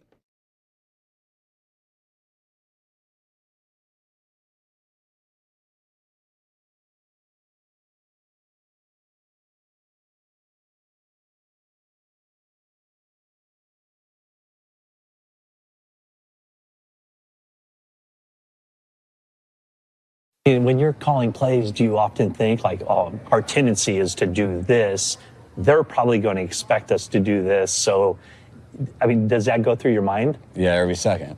Yeah, that's why we're miserable. We overthink everything, but it's also true. I mean, I've heard defensive guys will call stuff based off of tendencies. Some of these defensive guys will have analytics people on the headset and say, hey, here, they're 80% pass. And they'll call something off that. Here, they're 60% run. They just had an explosive. What are you after? You have an explosive pass. What are you after? You have an explosive run. What are you on your first down of a series? What are you on your first down after a first down? Like, it's all these things that go into it, and depends who we're playing. Some guys live and die off that, and if I know some defense corner bases everything he does on analytics and not what he just thinks I'm going to do, then I got to pay attention to analytics to a degree to anticipate how he's going to play against me. So all that stuff is just constant what we're thinking about and overthinking about, and eventually got to call a play, and we'll see what happens. Yeah, you only have 40 seconds between plays to get those in. That's Niners head coach Kyle Shanahan. Big fan of Kyle Shanahan myself. You like to call him a fraud. That's Joe over there. Win something at some point. Won some NFC championships. Anyway, how about that answer, though? Like, sometimes when we talk analytics, it's like, oh, win probability calculated on a fourth down. And here he's saying, oh, no, I'm playing against a defensive coordinator. He is in his headset getting, after a first down run, they usually go with this 83% of the time. So then he's thinking, all right, they think I'm going to call that. I got to call this. I got to break tendencies because this guy it's the chess match, except it's like playing blackjack and the book is out, right? Like what this person's going to do. Yeah. Except, blackjack is already kind of like predetermined to a point. So Shanahan on that, like, I love the looks sometimes inside the play calling chess game, because right there Shanahan's basically saying, like, there's a lot going on. Yeah. So interesting stuff. Kyle Shanahan. The Bills and the Browns. It is the job also that every fan thinks they can do. Offensive coordinator? Yes. True. And yet, listen to how much goes into it. It's a lot of plays also. It's a lot of plays. Like, how many plays do they have in their play sheet? Like 100? Probably more, right? Because they can do it off of different formations. There was a good breakdown this morning from Dan Orlovsky on how the Jaguars are running, like, the same concept, but out of, like, 7 different looks. Yeah. So, really, it's probably more than that. It's a lot. Liam Cohen, a candidate for Coach of the Year. That Jags-Broncos game is going to be an AFC conversation driver for the next couple weeks. They play this week. Yeah. And if Denver wins, it's great. No matter who wins, it looks like a good win for that team. And I don't know that the Jags would all of a sudden be like the team to beat, but Denver beats everybody, it seems, and they've got the driver's seat to the 1 seed, so we'll see. Bills and Browns on Sunday. Shedeur Sanders. They're not losing to the Browns. He is so bad. They are not losing to the Browns. The only thing that gave me a little pause is they have a good running back and a good pass rush, and those are two things the Bills struggle with. But it's not just the running back, right? Like, even as Joe mentioned, like, I don't think Wyatt Teller's playing for them right now. They're missing a tackle. They might be missing their center now also. So their run game, even though they have a good running back, probably isn't that threatening. And Sanders, the Bills don't get a lot of pressure, but that was the thing with him coming into the league. I never cared about any of he's Deion Sanders' kid, and, he's going to get blackballed from the league. I never thought any of it mattered because I thought his inability to stop taking sacks was going to stop him from being an NFL player. And that's exactly what he can't do. Yeah. He can't deal with pressure. He can't get the ball out. Like, he's not an NFL quarterback. The Dolphins, meanwhile, today might announce they're going to bench Tua. and go to either Zach Wilson or Quinn Ewers. Am I wrong for thinking that Zach Wilson right now gives them a better chance to beat New England in Week 18 than Tua does? Tua is so bad at this point. Well, especially he doesn't do a road game in the cold. Like that's where, especially, yeah, right. You don't really worry about Tua up there. And listen, like I'm not telling you Zach Wilson is a good quarterback, but he is at least a bit of an athlete with a strong arm. And he was on a dumpster fire Jets organization where we have seen other Jets quarterbacks that failed there go to other places and look like competent guys. So I would take the wild card of, can Zach Wilson give me a game right now more than I would take Tua? I just can't imagine Tua going to New England in the cold and beating the Patriots. Yeah. There's no, on what planet? You can't imagine Zach Wilson. I can't imagine Quinn Ewers doing it. I haven't seen enough of him, but he was bad in college. There were no good reviews. I hated him in college. I thought he was a mess. Yeah, no one really liked him not in the Not a fan. Not a fan. So if he gets the job, it's kind of. I think I can envision it with Wilson a little. And it might just be me doing the thing with the tools because he can throw the ball around and he's got an arm and it's going to be cold. So maybe that's all I'm doing. But show me McDaniel with a quarterback that can actually move around a little bit and has got some arm strength. Sure, let me see that. I would love to, especially give me 2 weeks to get a look at it before they would go to New England. Because right now, that's the Bills' only hope, is that I think Zach Wilson is going to give you one game at the end. He's done it against the Bills. The 1-seed race in the AFC kind of open. The 1-seed race in the NFC is 3 teams from the same division. It's Niners, Rams, and Seahawks. It's all NFC West. Do you know if the Seahawks win tomorrow night? Yep. The Niners win out. The Niners are the 1 seed. Niners finish Colts, Bears, Seahawks. Okay. If the Rams win tomorrow, like their road to the 1 seed, the Rams have the easiest road. They are leading the division. They're in great shape. The Rams beat the Seahawks, and from there it's Falcons and Cardinals. Like, people are going to give them the 1 seed. And I've got one stat for you on Rams and Seahawks for tomorrow night. Like, Sam Darnold, what to make of him, right? What to make of Sam Darnold, who has had a great year throwing to JSN and has looked rough a couple times. Looked rough against Indy last week. Looked rough in the first Seahawks-Rams matchup. Yeah. Benjamin Solak had this, that Darnold throwing to tight windows. Mm-hmm. He was amazing at throwing to tight windows all year. Then he played the Rams. Yep. And he has not hit a tight window throw in 3 weeks. Not one? Not one. Now, it might be small sample size, maybe whatever. Like, the tight window throw means the coverage is there. But he was throwing into tight coverage all the time successfully, and he hasn't hit a single one of those throws in the 3 weeks. So we'll see about the Rams and the Rams and the Seahawks. I think the Rams will win. They might not have Devontae Adams. One other note about this NFL season. And that's a good defense. That's right.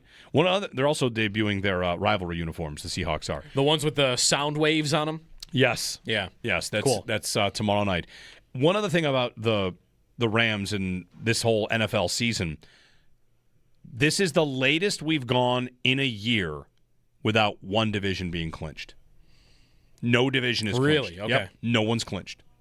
Only 3 games left. What's the closest one to being clinched? Well, the Rams and Broncos have clinched playoff spots. But their teams... The closest to being clinched was New England last week, and they didn't.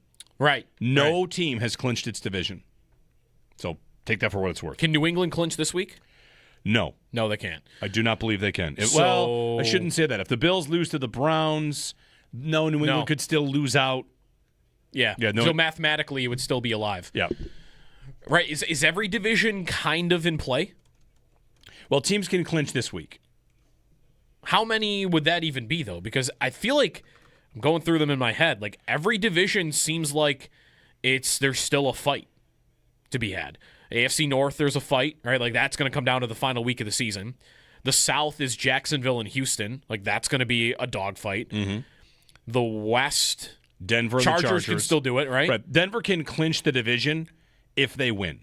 A win and they clinch the division. Okay. What are they, 2 games up? I guess so. Whatever it is, they clinch the division. Okay. And then in the NFC, the North is still very much up in the air, right? Chicago and Green Bay. Yep.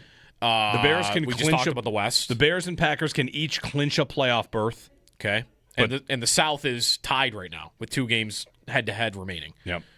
So, like, every division every division's available, and only one team can clinch this week. And if Jacksonville beats Denver, then nobody clinches going to week 17. Right. Okay, there is one there's one division where I feel like, okay, we know who's winning that division. Philly. Yes, that's right. We know Philly's winning the NFC East, and I don't know that I would feel comfortable saying that about any other division. Which would throw another whole how weird this NFL season is. Again, no divisions have won. The Eagles might be the most likely to win their division. Yep. And that's the first back-to-back winner in the NFC East since 2004. Right. No one's won the division back-to-back since 2004. 20 years. Curtis in Niagara Falls. Hey, Curtis, good morning. Hey, what's going on, Jim? How you doing today? Doing great. I was listening to the coach and he's talking about the guy who was talking about the tendencies and everything, and I'm just like everybody else about that Shakur play. And I remember a couple months ago I was talking to you and I found out that you were training Taekwondo, and then you were talking about the guy. You say, well, okay, well after a big play, he think I'm going to do this, and 83% of the time I do this, and I said, oh my God, that sounds like how I am in a tournament. I got a left oblique. I said, okay, he think I'm going to throw this right hand again, and then, but no, I'm not going to do this, and like I love that. Yeah. But for the last couple of weeks, I've been telling guys at work, I said he has to have something in the books off of that Shakur look. Because he does it like, 3-4 times a game, and everybody's going mad. I was thinking about bringing back the Reiner line for that play. Everybody's complaining about it. Yeah. It's the number one complaint, I think, about their team right now. They're about and their listen, offense. Screens. Sure. At the worst time. I would say this, like, they've shown they have stuff off it, going back to when Brady got the job early against the Eagles in the game where they try to fake that and throw it. Like, yeah, they have wrinkles off it. Sometimes they hit it, sometimes they don't. But you also have to be careful not to, well, every time a play, if I run a play 10 times and it doesn't work, that's because I'm setting something up. Like, right. You could just run a play that works. Right. You could run a play, and I think one of the reasons they do that, they set up that screen, the bubble screen, to unlock something down the field is because, say it with me, they can't unlock down the field without it.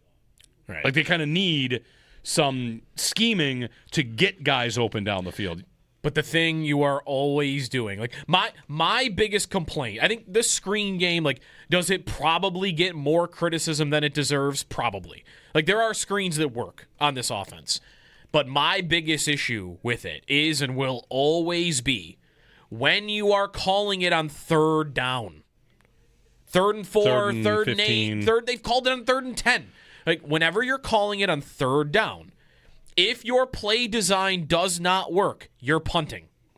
If you call a pass play, a real pass play, you have Josh and your Allen. play design does not work, there's a better to good chance that your quarterback is going to take off and either run for it himself or is going to throw the ball off script. It is going to get the first down that way. It's like having another play. It's like having a mulligan. Right, like every time, basically by calling a screen on third down, you're passing on a free down is kind of what you're doing. Because by having Allen as your quarterback, it's like having a free play.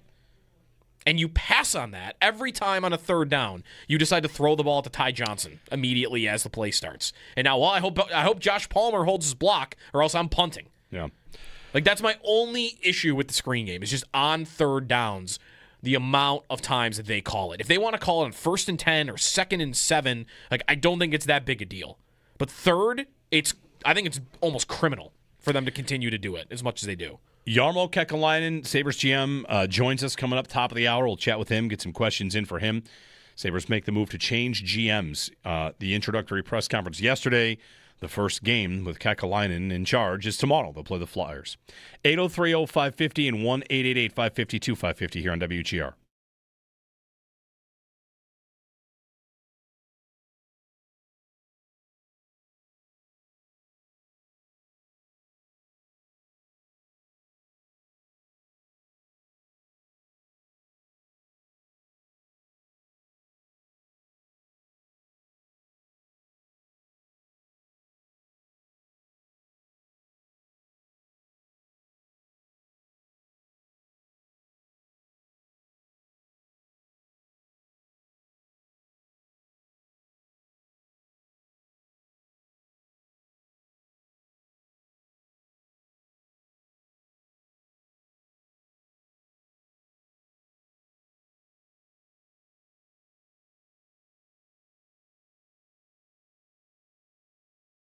full autonomy.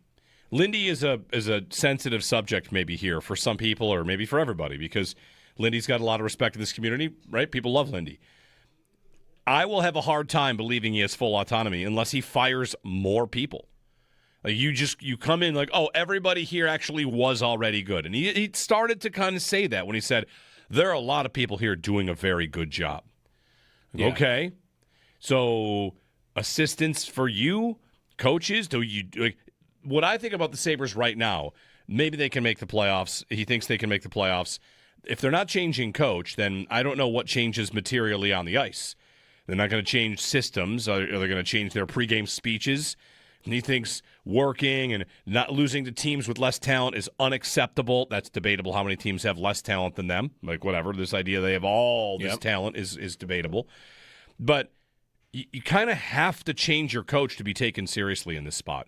Kevin Adams got the job and kept Ralph Kruger. Yep.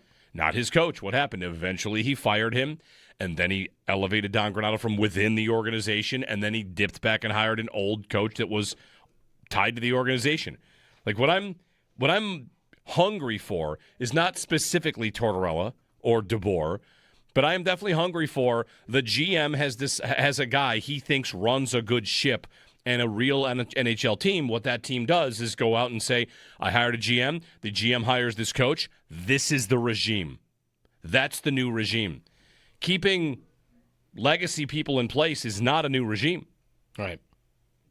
So is that I'll ask you out there at 803-0550. Not even saying it's fair to Lindy, or it's not really even about Lindy. It's just you hire a GM, you change your coach. Or at least the GM often does, even if you don't want them to. And I don't know. Like, you kind of think by Thursday there could be someone else behind the bench. I still think that. We are running out of time. That's tomorrow. That would happen today. He sounded like somebody to me, though, that thinks they could be getting a better job out of that position. That, like, who does that fall under? If you think the players are really talented, which, again, I think is very disputable, but okay, you think that this is a very talented hockey team and that the reason that they've been losing games is because they're not showing up and working hard on a night-to-night basis, that's a critique of the coach, I think. And unless it's just the DNA of the players you have, and then you're trading everybody. And that's a debate that happens in every city every year. You can't fire the players, so you got to fire the coach. But that's, to your point, that's very normal. If you're not feeling like you're getting the effort you want, you fire the coach and think, like, I need a new message in there. I need somebody else to run things differently.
All right. Jarmo Kekalainen in just a minute. He'll join us on the other side. Sabres have their new GM. I'm ready for the news at 10:02 today that further changes are coming. 10:02. We 9:57. Could get it. Could. There's plenty of speculation out there. There's people out there that think that Lindy's going to be elevated and Seth Apper becomes the head coach and yada, yada, yada. If Jarmo, we'll talk to him. We'll ask him some questions about all this and see, what we can find out. But it'd be tough to buy the idea like Seth Apper's your head coach going forward. I think it'd just be tough to buy. Yes, I don't think that would sit well with people, personally. If it was a new coach in place, I think the only thing that would really get people hopeful would be any name that is the retread.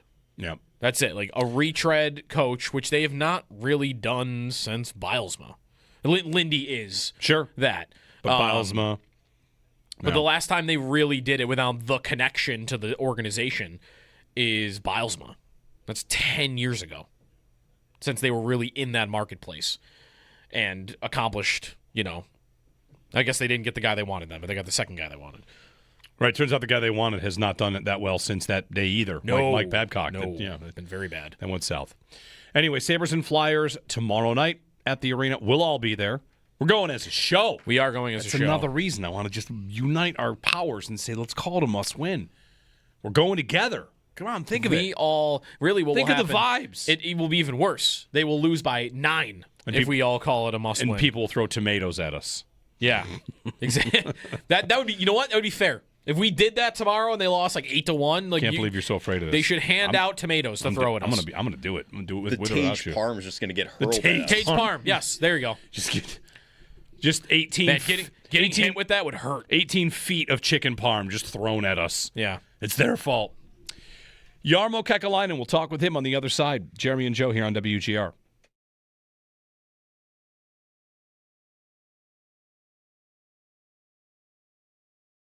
Like the Tuck conversation will be sign him, trade him, keep him and try and make the playoffs and let him walk, and it'll all come down to where they are on the standings.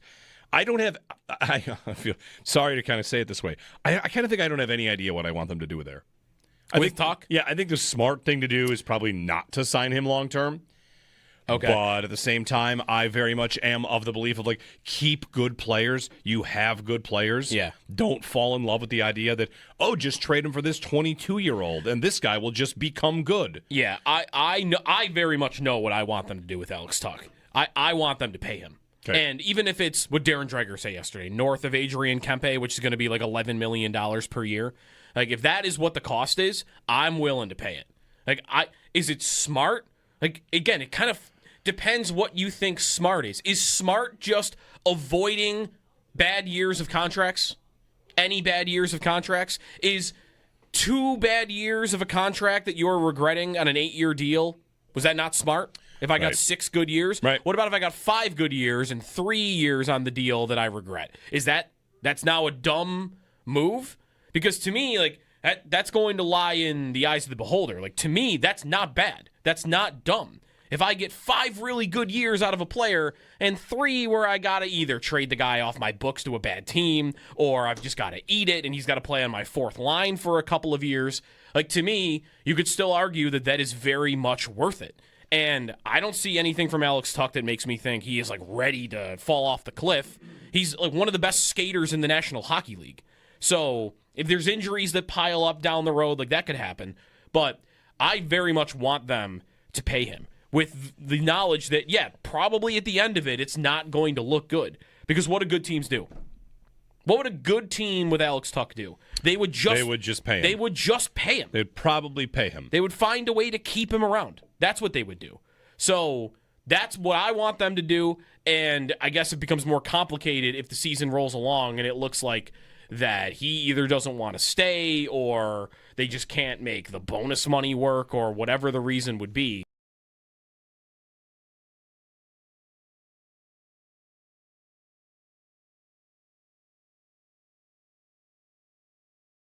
that's a spot where the Ostlund thing and the 3 goalie thing could have really hamstrung the coach himself, which would push the GM a little further out. And the 3 goalie thing was talked about, and he admitted that has to end.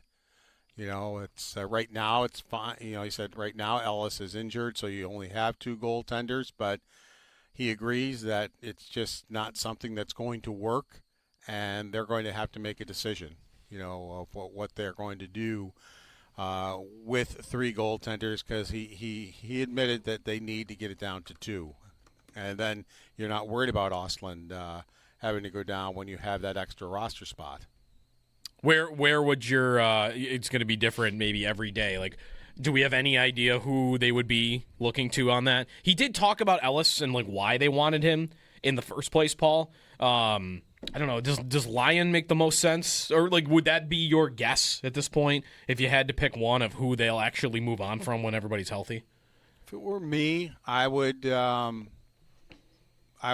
be angling towards keeping Ellis. I've liked what I've seen of him for the most part. I think there's a possibility, and we can't tell. We haven't seen a big enough sample. We really haven't seen a big enough sample of what Devin Levi is going to be in the NHL. But I really liked what I've seen of Ellis. I like his rebound control, except for one game, the Calgary game. And I think he might have a pretty good opportunity maybe to be the best of the bunch. So I wouldn't ignore a team like if the St. Louis Blues called and want him back, and they think, well, it doesn't look like they're going to waive him, so if we want him back, we're going to have to trade for him. I would certainly listen to what would be offered. But if it were me, I would put both Lyon and Luukkonen out there. I'd have word out there that either one is available, and I would listen to the offers, and I would take the best offer between the two, and move one of them from there, and then go with the other two.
Hey, everybody. Good morning. Jeremy and Joe on WGR.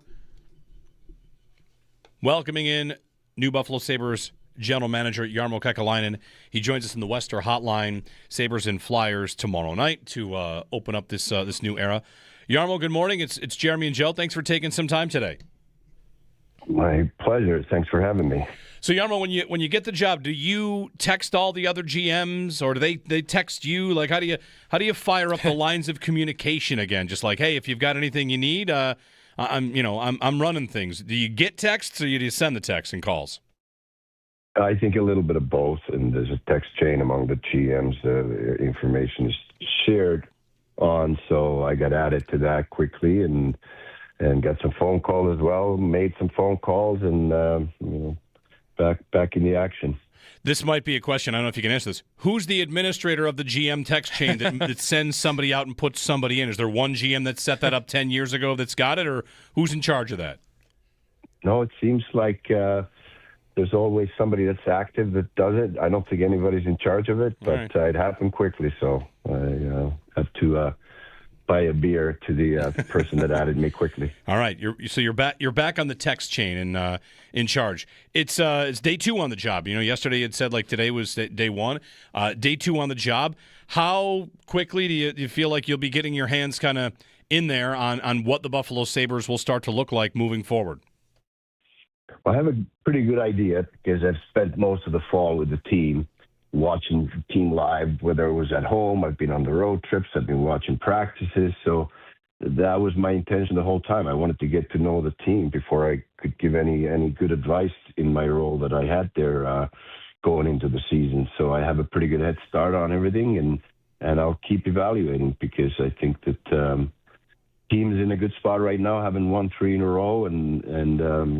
I think that, and I've said this many times, that we have all kinds of skill and talent on the team. We just have to get more consistent and more competitive, and good things will happen. You said yesterday you absolutely think the team has a chance to make the playoffs this year. That could be a little bit about the team. Is it also a reflection of how you feel like the division and the conference have looked so far?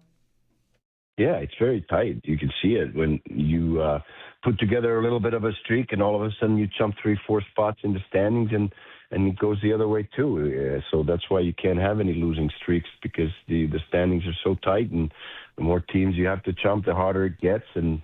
But there's a lot of hockey left. I mean, we play 82 games in the regular season, and we got lots of time to make headway here, but one day at a time. We don't want to look too far ahead, and definitely don't want to look back. We just want to concentrate. What can we do today to get better? While it is one day at a time, I want to ask you one thing about this team. If you believe they could make the playoffs, what do you think making it would mean if you were able to get there? Because your comments about the 14-year playoff drought and how that's not something that's tied to you and your decisions. I think a lot of people would understand that. The release of that, the ability to actually permanently bury it and maybe just kind of show up in the playoffs once again. Do you feel like there would be value just as the person that runs the team in what that would allow you to do? Oh, first of all, you got to make the playoffs to have a chance to win the cup, and that's the ultimate goal. So that's what I said yesterday too, that the goal can't just be the making the playoffs and be happy with it. And I also said that we made the playoffs 5 times in 10 seasons that I was in Columbus, and you were happy for 7 to 14 days. If you lost in the first round, and you were unhappy again, and then if when we went to the second round, you were a little bit happier longer. That would be 28 days maximum if you lost in the second round like we did. So it's misery until you go all the way. And I also said that I'd be most disappointed if we went to the final and lost in the final, because that's when you could really taste it and be so close, you could sense it. But it would be the ultimate disappointment to fall short at that time. But you got to make the playoffs to have that chance to go all the way. So I think it would mean a lot for everybody, the fans, the team, the guys on the team in particular. They are committed. They want to make the playoffs to have that chance, to have that experience, and so do I. So we're going to work our tails off the rest of the way and take it one day at a time, and that's the goal. Jarmo, do you sense at all that whether around the league on the player level, coach level, organizational level, that the franchise has a credibility problem that you need to come in and improve? Do you get that sense at all? Well, I think winning brings credibility and respect, and that's something that we have to earn, and the same applies to that. And one day at a time, by working hard, and I think everybody around the league realizes the talent's there. We just got to get the results, and then the respect will come with it. Jarmo Kekalainen with us on the Wester Hotline. You mentioned you see talent on this roster. You've been around for the majority of the fall. The team was dealing with injuries a lot through that. Do you see talent on this team that you're wanting to see realized more? Is it more about just the work, or do you feel like there is more to be had with players that maybe were drafted high, not to name names, but guys that would be seen as having talent that maybe aren't getting the exact results you'd want? I think there's a little bit of both. There's been some guys that have played maybe a little bit better than I thought. Some guys maybe could play a little bit better. I think everybody can always improve, and that's why I want to have that mindset of what can we do today to get better, whether it's on the individual level or the team level. we can always improve. You should never get complacent and thinking that, okay, I've made it. This is the level that I want to be in.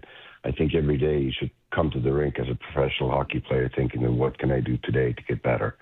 But, we have a lot of talent. I think I said yesterday also that we've lost some games that we were expected to win because we got outworked, and that's unacceptable to me. I think you should approach every game with the professional pride that you're going to get the most out of you, whether it's on the individual level or at a team level. You're not going to always be feeling it as a skilled player. There are times when you just don't get the skill to come out the right way, but those are the days when you got to grind it out, where you really have to work at it and get the points through your work ethic, your competitiveness, and it doesn't always have to be pretty, but you have to grind. And there are a lot of teams that might have less talent than we do, but they work their tails off. So if we're ever going to take them lightly, which we never should, anybody, we can't afford to do that, then they're going to stick it to you and make you pay. And that's unacceptable to me. We cannot get outworked. Talking with Jarmo Kekalainen, Sabres GM, on the Western Hotline. Jarmo, is there a timeline on evaluation for Lindy Ruff, the coaches? Yesterday you said everything would be evaluated. Do you have any sort of idea, like timeline for how that might go down? No, I mean, I've worked with the coaching staff there and been in the room and seen how hard they work. They're great people. They're, as I said, Lindy's resume speaks for itself. He's been in the league for a long, long time, has had great success. He's still as passionate as ever about hockey, and he's there early every morning studying tape, interacting with the players, communicating. He's a great coach. We have a great staff. They're working their tails off, getting ready for Thursday now and keeping the streak alive. So I'm there to support him and evaluate him, and that's my job, and that's an answer that I would give in situation whether I went anywhere in the hockey world. You have to come in and evaluate the situation and make decisions, and that's what I'm doing. And this is day 2, as you mentioned. Do you expect they'll finish the year in this time frame? I'm not speculating anything like that. I'm just going to repeat that Lindy's a great coach, and I really enjoyed working with him. How about your lessons you took away from your time in Columbus? You had a lot of time there in Columbus, and maybe a year away, 2 years away from the job, you start to think about the job that you did and what you might do differently. Is there anything you took away from that time, your first time as a GM? Oh, there's a lot of lessons. That's how I want to approach life in general. Is that you make mistakes, you learn from them, you move on, and there are certain things that I probably do differently. I don't want to get into that. Those are my internal development things that I want to learn the lessons and be a better general manager. And I'm sure that I had some great lessons that's going to make me better the second time around. You talked yesterday a lot about the playoffs and chasing a Stanley Cup. I wonder from your time in Columbus how you view or how you look back on when the team went all in and won a round, traded draft picks away. I guess, how do you look back on that season in Columbus? Because that was certainly something that I think people around the league took note of, and I'm sure Columbus fans would also say that was some of the best time that they've had as fans of that team. So I don't know, is it positives and negatives maybe to when you go all in or are very aggressive like that? Well, I believe that if you have a core that you think that you have a chance to win the cup, you have to go all in, and that's what we did. And we knew that the time was nearing. Time was getting up with some of the upcoming free agents that were going to leave the organization. So we decided to go all in instead of trading those guys for just futures and moving the clock with our building. So we got all those draft picks back when we had to go through a rebuild. So I don't think that we sacrificed the future of the organization. It just happened that we played Tampa Bay first round, we were able to beat them, and then we had to play Boston, who I think was second or third in the regular season in the league. 5 times we made the playoffs, and 4 times we had to play the eventual Stanley Cup winner in the first round, and then Boston, who we lost to in the second round. That year, 2019, they went to the Stanley Cup final and lost in Game 7. So we didn't have the easiest route, but that's the way it's going to always be, that you're going to have to beat the best teams in the league to win the cup. And as I said, whether you lose in the first round or second round, it doesn't really feel any better. It might feel a little bit better being longer in the playoffs, but it's still a disappointment. But, I'd do it again if we were in the same situation with the Buffalo Sabres, and you believe that you have a core that has a chance to win the cup, load it up and go for it. Jarmo, with regard to Alex Tuch, you're talking about that situation in Columbus, expiring contracts on some veterans. In this case, would you view the deadline, the trade deadline, as kind of a bit of a unofficial deadline on to get something done with him? Because at that point, you start to worry about if the player would leave and, all the speculation about whether or not you can let a player walk to free agency without getting anything in return. Do you feel like there's an unofficial deadline to get a deal with him done that is the trade deadline? Well, we're going to have internal conversations about that, but we've made it clear that we want to sign Alex Tuch, and we like the player, we like the person. He's a good teammate. He's a great pro, and he's had a lot of success in Buffalo, and hopefully he'll feel the same way and want to continue, and we can come up with a contract soon. The marketplace changing a lot with the cap rising, Jarmo, it probably is a lot different than, or at least a little bit different from when you were in Columbus. The coming years with the cap going up a lot, do you see that as making your job easier in situations like that, or in general, the fact that there will be more cap space, or is the fact that more teams will have more space even make it harder in some regard? Yeah, and the salaries go up with the cap space, so usually makes the situation similar. But the thing about spending to the cap that I like to talk about a little bit, it's not just about spending to the cap that's going to make your team real good. I think you always have to keep flexibility too, because there's going to be opportunities during the season that you want to make sure that you have that room and you have that flexibility to make the team better. If you just think about spending to the cap, then you have to go dollar for dollar with any trade that might be in front of you. So it isn't always smart to spend right to the cap from the start and not leave any flexibility for your team to make the moves that you could potentially make. So I think there's a little bit of, you got to always think about the flexibility. You have to think about what might be ahead of you there to make the team better. And then when you have a chance to make it better, then you can spend to the cap when you have that flexibility and room. One thing you mentioned yesterday, like that you have all the resources to do it, and the cap is one element of it. Structure of NHL contracts is also it. Some teams don't like to front-load contracts because of the way that works. Have you been given assurance that however it needs to be done, let's say you're in a bidding war for a free agent, the structure of the contract is not something that would get you out of that game? No, it's not going to be. We've had those internal conversations, but again, you have to think of the flexibility of the team moving to the future. If you lock your contracts in a certain way, they might limit you from making other moves. So it's not just about not willing to do some kind of structure or pay up front or whatever the situation may be. It's about keeping that flexibility for the team to have the opportunity to make it better when another opportunity presents itself in form of a trade or a free agent or whatever it may be. But those are the things that we have to think about as management, not necessarily are we willing to pay or give the money up front. Jarmo Kekalainen, a couple more quick ones, Jarmo, if you could. Just a general thought of if it's a scouting report or what you've seen from Ukko-Pekka Luukkonen. He's a talented goalie. He's had some injuries and had a tough start this year because he wasn't healthy through the training camp and didn't get a lot of repetition through the exhibition season. But he's played some good games, and he's going to be an important part of us moving forward here. Do you have any preference, or would you leave it up to the coaches of whether Tage Thompson is a center or a winger? I leave those type of situations to the decisions to the coaches. I'm in the coach's office, and I like to nudge a little bit, if you want to call it that, where I give them my opinion and then let them coach.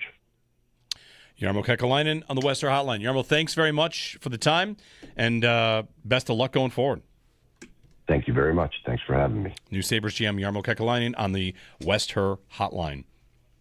You have any thoughts you want to throw our way? 803-0550, 1-888-550-2550. Thanks to the Sabres and thanks to Yarmo for taking some time on a Wednesday morning ahead of a must-win game. I didn't tell him it was a must-win. You did not. I did not. He did not. He's not been listening enough probably to know, that I have this curse. Maybe he would have said. Maybe he would have asked if I not say that. We should have asked him if tomorrow was a must-win game. I had that written down and forgot. He would not commit to Lindy being the coach for the rest of the season. If you missed that. Yeah. I mean, I wanted to ask a timeline. Yep. And I whatever. I don't think it's crazy to not commit. What if they lose 12 in a row? What if something goes south? Fair. Right. Like, you don't want to, sometimes that can be framed as he wouldn't commit. And, will you commit to Alex Tuck will get signed? Well, there's a lot of things that have to happen. But sure, you could say, you could commit. You could say, yeah, we're going to see how this thing finishes out. Right. Who knows if he has a coaching idea. I do ultimately get to the very basic litmus test of they have to fire people for people to take this seriously. And that's not rooting for people to lose their jobs. It's just people have stayed in this organization for very long that just keep staying through coach and GM changes. And if a GM comes in and has full autonomy, some of those people just naturally would go. Mm-hmm. It just has to happen. If it doesn't happen, then it's going to be hard to buy a regime change. And then what we're talking about is like, all right, a different decision maker at the top. And that's really all that's changed. Right. But a regime... Which is a big change.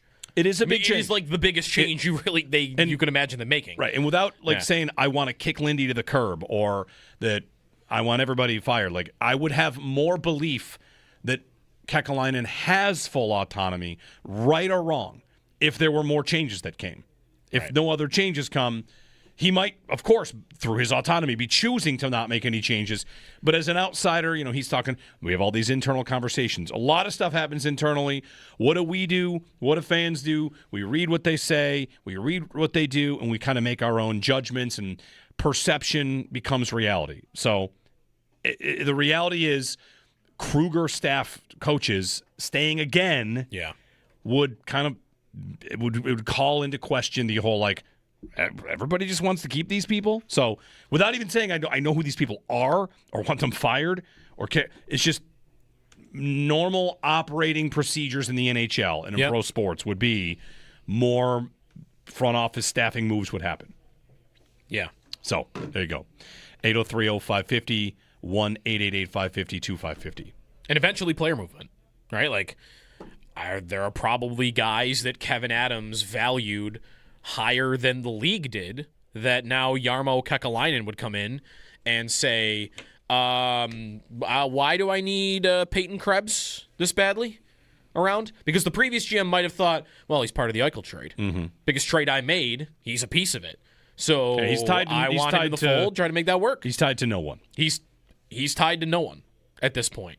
So whether that's Jack Quinn or whether that is, it could be whoever Adams would have added over the years that would have been seen as his biggest acquisitions, I think you can now start thinking about differently, especially the ones that did not live up to expectation, which, to different degrees. Like Quinn and Krebs are the first two that come to mind for me for that, because one's a top 10 pick and the other was the top prospect in an organization, another NHL organization, and neither one of them are difference makers really at all for you. And before, GM might have thought, I want to make that work. And now, if I'm a guy coming in and I'm just looking at the bare bones of everything, like, what do I want to keep around? I want to make sure I keep Tage around and Dahlin around, and you might want to keep Tuck around. McLeod's a good player. And then once I start getting down the list of your Quinns and Krebs, I'm going, I have no ties to these guys at all. Why do I need to keep them around? Yeah. I'll trade them for peanuts, because for me, it doesn't look bad.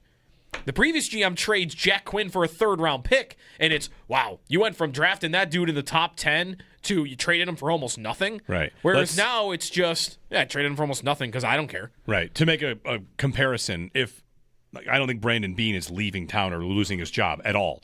But if he just stepped away and a new GM came in and took Keon Coleman and traded him for a sixth, right, it wouldn't be different than Beane doing that. So, draft picks and trading them for less than you spent, right.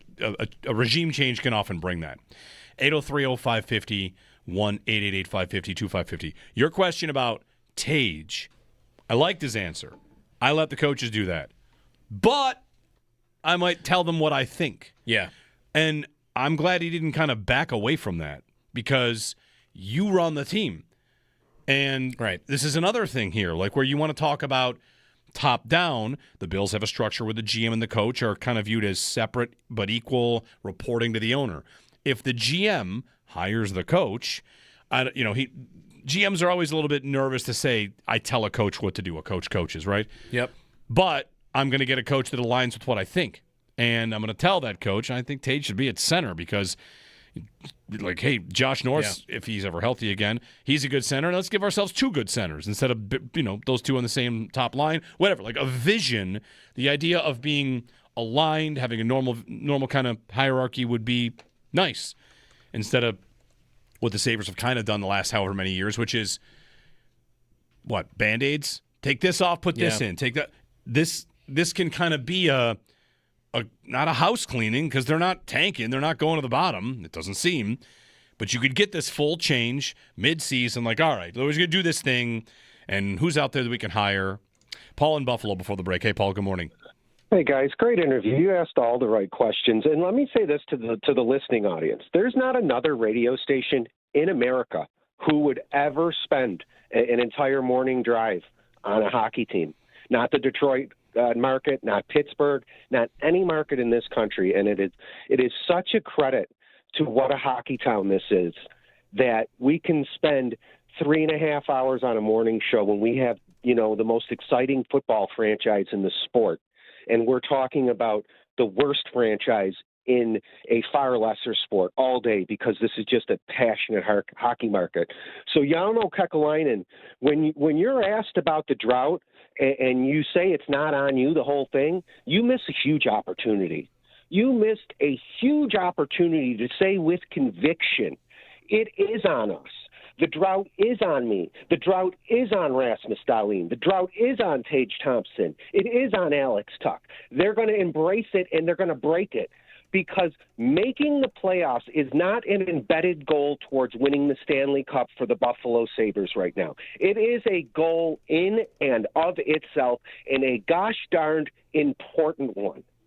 Second point, until Ralph Kruger's coaching staff is fired, fair or unfair, just or unjust. This is the real world, which is neither fair nor just. Until Ralph Kruger's coaching staff is fired, no one believes you have full autonomy, Jarmo Kekalainen. No one believes you have full resources.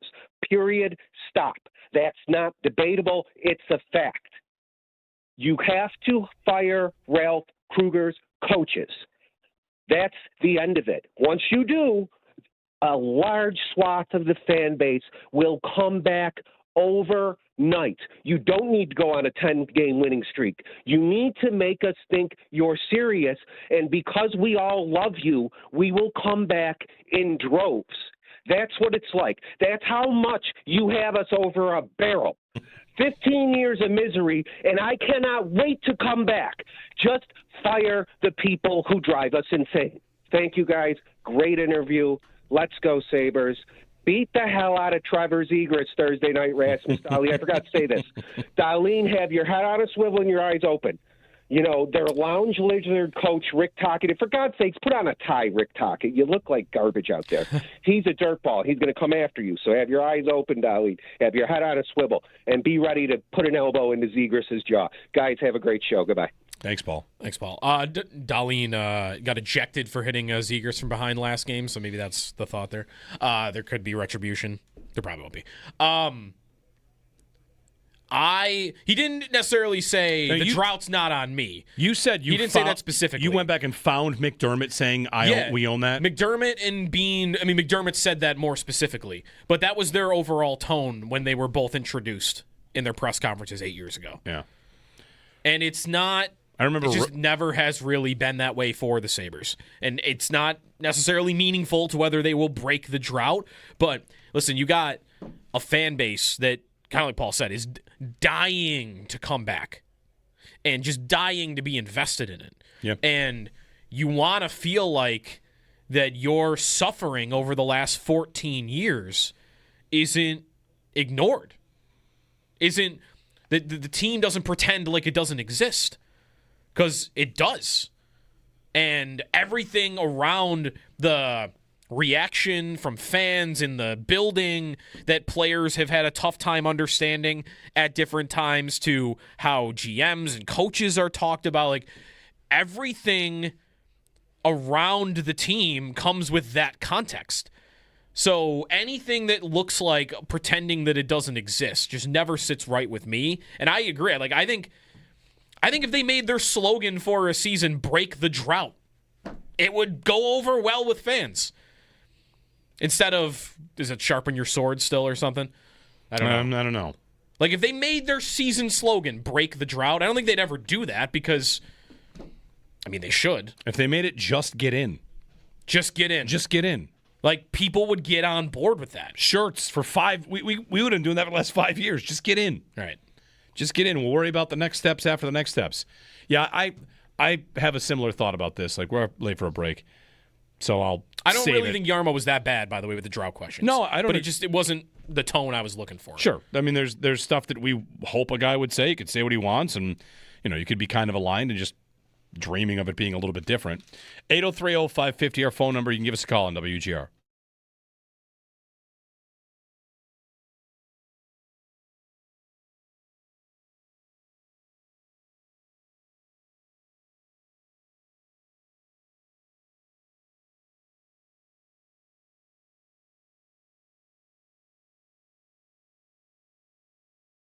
That's a spot where the Ostlund thing and the 3 goalie thing could have really hamstrung the coach himself, which would push the GM a little further out. And the 3 goalie thing was talked about, and he admitted that has to end. It's right now it's fine. He said right now Ellis is injured, so you only have 2 goaltenders, but he agrees that it's just not something that's going to work, and they're going to have to make a decision, of what they're going to do with 3 goaltenders, because he admitted that they need to get it down to 2. And then you're not worried about Ostlund having to go down when you have that extra roster spot. Where would your it's going to be different maybe every day. Like, do we have any idea who they would be looking to on that? He did talk about Ellis and like why they wanted him in the first place, Paul. I don't know. Does Lyon make the most sense? Or like would that be your guess at this point if you had to pick one of who they'll actually move on from when everybody's healthy? If it were me, I would be angling towards keeping Ellis. I've liked what I've seen of him for the most part.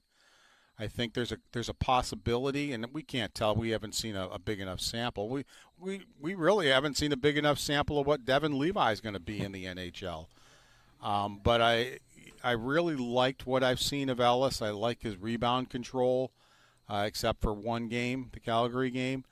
And I think he might have a pretty good opportunity maybe to be the best of the bunch. So I wouldn't ignore a team like if the St. Louis Blues called and want him back, and they think, well, it doesn't look like they're going to waive him, so if we want him back, we're going to have to trade for him. I would certainly listen to what would be offered. But if it were me, I would put both Lyon and Luukkonen out there. I'd have word out there that either one is available, and I would listen to the offers, and I would take the best offer between the two, and move one of them from there, and then go with the other two.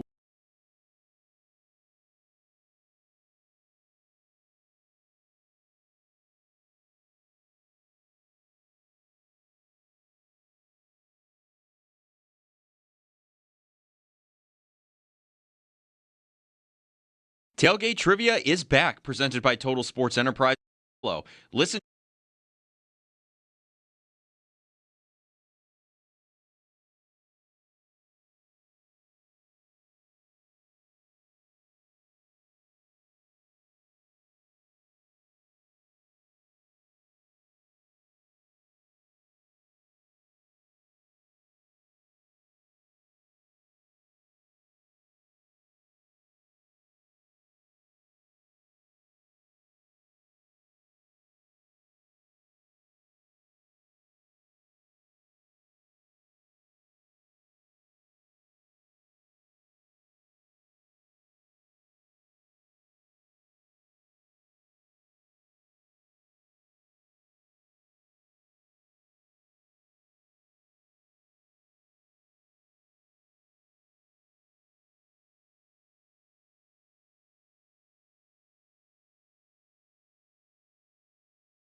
fall the 14 years that people keep talking about. We're going to focus on today. What can we do today to get better, whether it's on individual level or as a team? And we're going to focus on today. We don't even want to look too much into the future. We got a lot of hockey left this year. I think we can do special things with this team.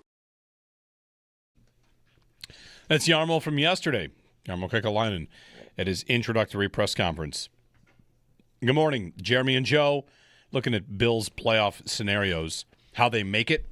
The Bills will clinch a spot if they win, and one of two things has to happen. Either the Texans or the Colts lose. The Texans are not going to lose. They are playing the Raiders. They are going to... The Raiders have 2 games this year, I think, with fewer than 100 yards of offense. This will be another one, I think this will probably. be a third one. Yeah, so the Texans aren't going to lose. The other team is the Colts. The Colts play on Monday Night Football against the Niners. So, Bills likely clinch a playoff spot Monday night when the Niners beat the Colts. Okay. Old man Rivers going again. We get him on Monday night. One thing about Good Rivers... thing for him, he got his extra day of rest. Have you seen... There was a quick little cut-up of all of Rivers' throws to show how quickly he was getting rid of the ball. Yeah. One thing about Rivers that is always kind of funny, he's been, whatever, he was a great quarterback. No doubt about that. Borderline Hall of Fame. I don't think he makes it. Maybe he will. Anyway. I think he should. I like him. It was a reminder that he always looked goofy throwing the ball. Oh, yeah. His throwing motion is terrible. Yeah, very weird. Very goofy. He pushes it forward like a shot put. Yeah. Kind of. Yeah, very strange. It was the biggest knock on him coming out of college. I remember, like, this guy has a 3-quarter throw. Like, I don't know if he can make it work in the NFL. He made it work for a long time. And he made it work last week to some degree. He got more health insurance for 5 years, didn't he? I saw that.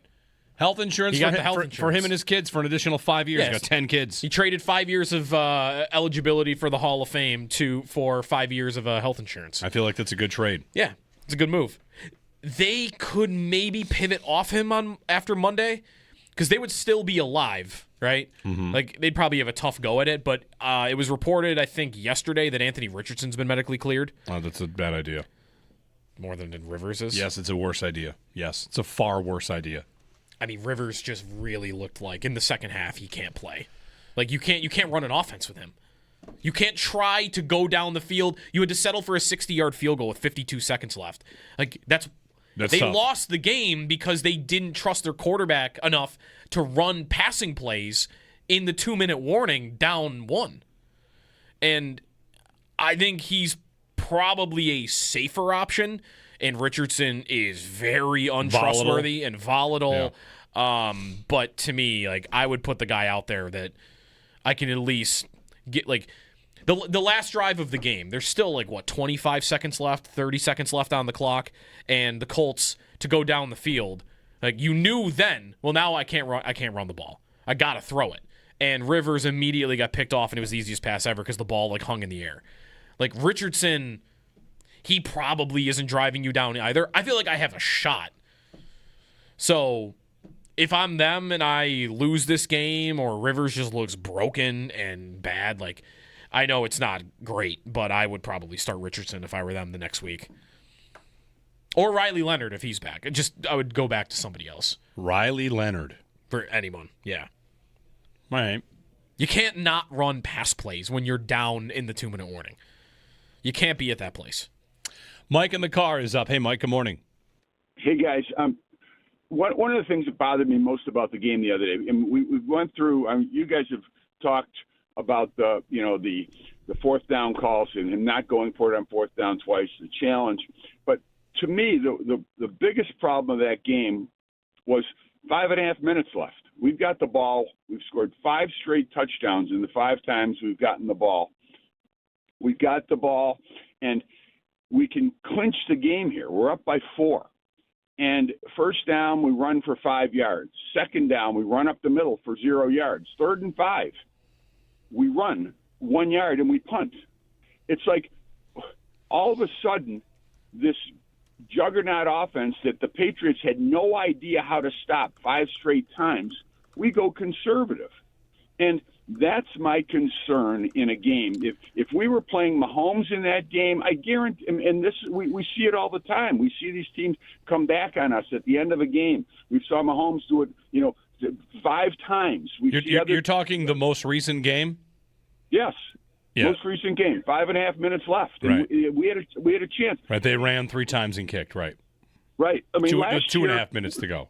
But the Ty Johnson run, isn't that a screen pass? It's a screen. It's a screen pass that is, which is really kind of like a run. Sure. Not only that, it is actually in the NFL scorebook as a run. Oh, because it was a backward pass. Yeah. So it was run, and then a pass that is ultimately a run. Right. The other point I want to make is, you guys were talking about the screens earlier. Yep. And the doing it on third down, how crazy it is. We had a 3rd and 15. Yep, ran a screen in the first half, and we ran the screen. And to me, and this is where I question whether or not Brady and McDermott are on the same page. I'm thinking if I'm Brady, that I get 7 or 8 yards, we're going for it. The only reason you call a screen on that play is if you think you're going for it on 4th down. Right? Yeah, it would seem that you want to get to a closer, more manageable distance. Right. You're going to go, right. And you didn't get enough, and you kicked it. Yeah. We've been through that play a couple times. Which makes that play logical, but I just question whether or not those two, whether or not Brady really knows, or whether or not McDermott changes his mind as to whether or not they're going for it on 4th down, whether it's 4 down territory. Sure. They might, if they get 5 more yards, they might end up going for it. Listen, like I said yesterday, that not every game and not every play has to be a referendum on their receivers. And I still think that. Like, the Bills can win the Super Bowl with the team they have. Mm-hmm. It is, like someone in the chat today said, I'm going to get crushed for this, but I think the receivers might actually come through for them along the way, and they'll make some plays and they could win. And that is definitely, I said, like, you shouldn't get crushed for that. They could. It is worth noting, however, not a criticism, but just the bar for the receivers is so low. Yep. It's incredible. Keon Coleman has a nice block in the game. That's all. He had a block. Yeah. And he drew a penalty. Someone calls up and says, listen, I'll tell you, this guy made a difference out there. Yeah. Josh Palmer ran a comeback route. Yeah. And I saw somebody tweet, like, this is why they pay Josh Palmer. Oh, for the one play? Like, the bar is unbelievably low for what they get outside on the outside from their receivers. And listen, Joe Brady and Josh Allen, they've been making it work most of the time. Yep. Will they come up against a team where they're going to need it and they don't have it? That could happen. But we don't have to every single time, like, well, you know what? I think they're getting a lot out of this guy who had 1 catch for 12 yards and makes $11 million a year. No, if anything, Sunday was actually a show. It was evidence that they can win a game without only their receivers not doing anything for them, but actively hurting them. Right, their receiver We just EPA, talked about it with Joe Marino, that with the first Cooks. 2 drives, Cooks more so, but Palmer taking a false start. Like, the first 2 drives were nuked by receiver mistakes. Yeah. And they won the game through mostly throwing to their tight ends and their running backs. Yeah, it's funny. At the end of the day, the big bean conversation was, I thought, shouldn't you get a receiver? He says, we need defense. And the answer is they both are still kind of like, You know, they wanted that defense, and neither really came through, but other stuff has still been carrying them through. That's one of the reasons I kind of think, anybody saying Super Bowl or bust, like, yeah, all right, go win it. Try to win it. And if you don't, be better next year. Like, you could definitely be better next year with, some cagey moves, some draft picks, maybe some aggressive trades. The one area where things are looking up from acquisitions or picks that the GM has made is the secondary. Yeah. Because Hairston and Bishop are looking like real players. Yep. So that element is working. But they'll soon have to replace Poyer, Taron Johnson, Tre'Davious White. Yep. Like, I think. Well, Trey White will just be Benford. That's well, I mean, like next year. Yeah, Benford and Hairston will be your corners next year. Sure, right. Yeah. Well, I'm talking about a depth corner. You'll want to get somebody else. Sure. You'll probably want to draft a nickel corner. Yep. Like linebacker, safety, nickel corner, receiver right now are like your draft needs. And we don't have to make the joke that it'll go in that order: linebacker, safety, nickel corner, then receiver. The Dolphins are starting Quinn Ewers. Oh, why? Go to Wilson. Zach's in studio. Quinn Ewers stinks, man. I have a real love-hate relationship with him. Zach's a big Texas fan. I really wanted them to start Wilson. We'll see if he can. Whatever. Maybe he can do something well in the Mike McDaniel offense. Maybe this is a good opportunity for Mike McDaniel to show you give me anybody, Does that mean they're done with Tua long term? He's in concussion protocol. Oh, really? Yes. Which is interesting as an out because McDaniel said yesterday, didn't say anything about that. He said that we need better quarterback play. Listen, the number of times... I don't doubt Tua is a concussion. He's the guy that you would expect I think this has become very clear, and it happened here too. The number of times teams are working the injury report and working IR to soft bench players, it is a very common practice. It is the most believable injury you could give to a guy in the league, too. Guys, Tua has a concussion. I'm not going to question that. Not just that, but he's in protocol. You can be in concussion protocol and start the next week. It can happen. Instead, you're saying, like, you know what, we're just going to not, yours is going to start. That is their out to maybe go back to him week 1 next year. Concussions? No. They could start him week 1 of next year more easily because if it comes up like, guys, you benched him last. We didn't bench him. He had a concussion. Yeah, they'll get a backup plan. 803-0550 Extendo Sports coming up. Jeremy and Joe here on WGR.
All right, update. Quinn Ewer's not currently starting for the Dolphins. We, as they say, got.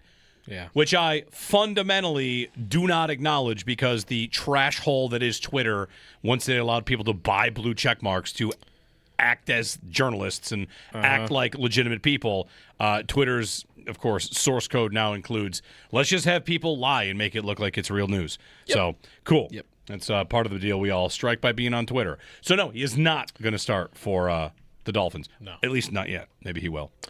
Can you give me the 4 Browns quarterbacks that have beaten the Buffalo Bills since they came back into the NFL in 1997? Baker Mayfield. Correct. 2019. Brian Hoyer. Correct.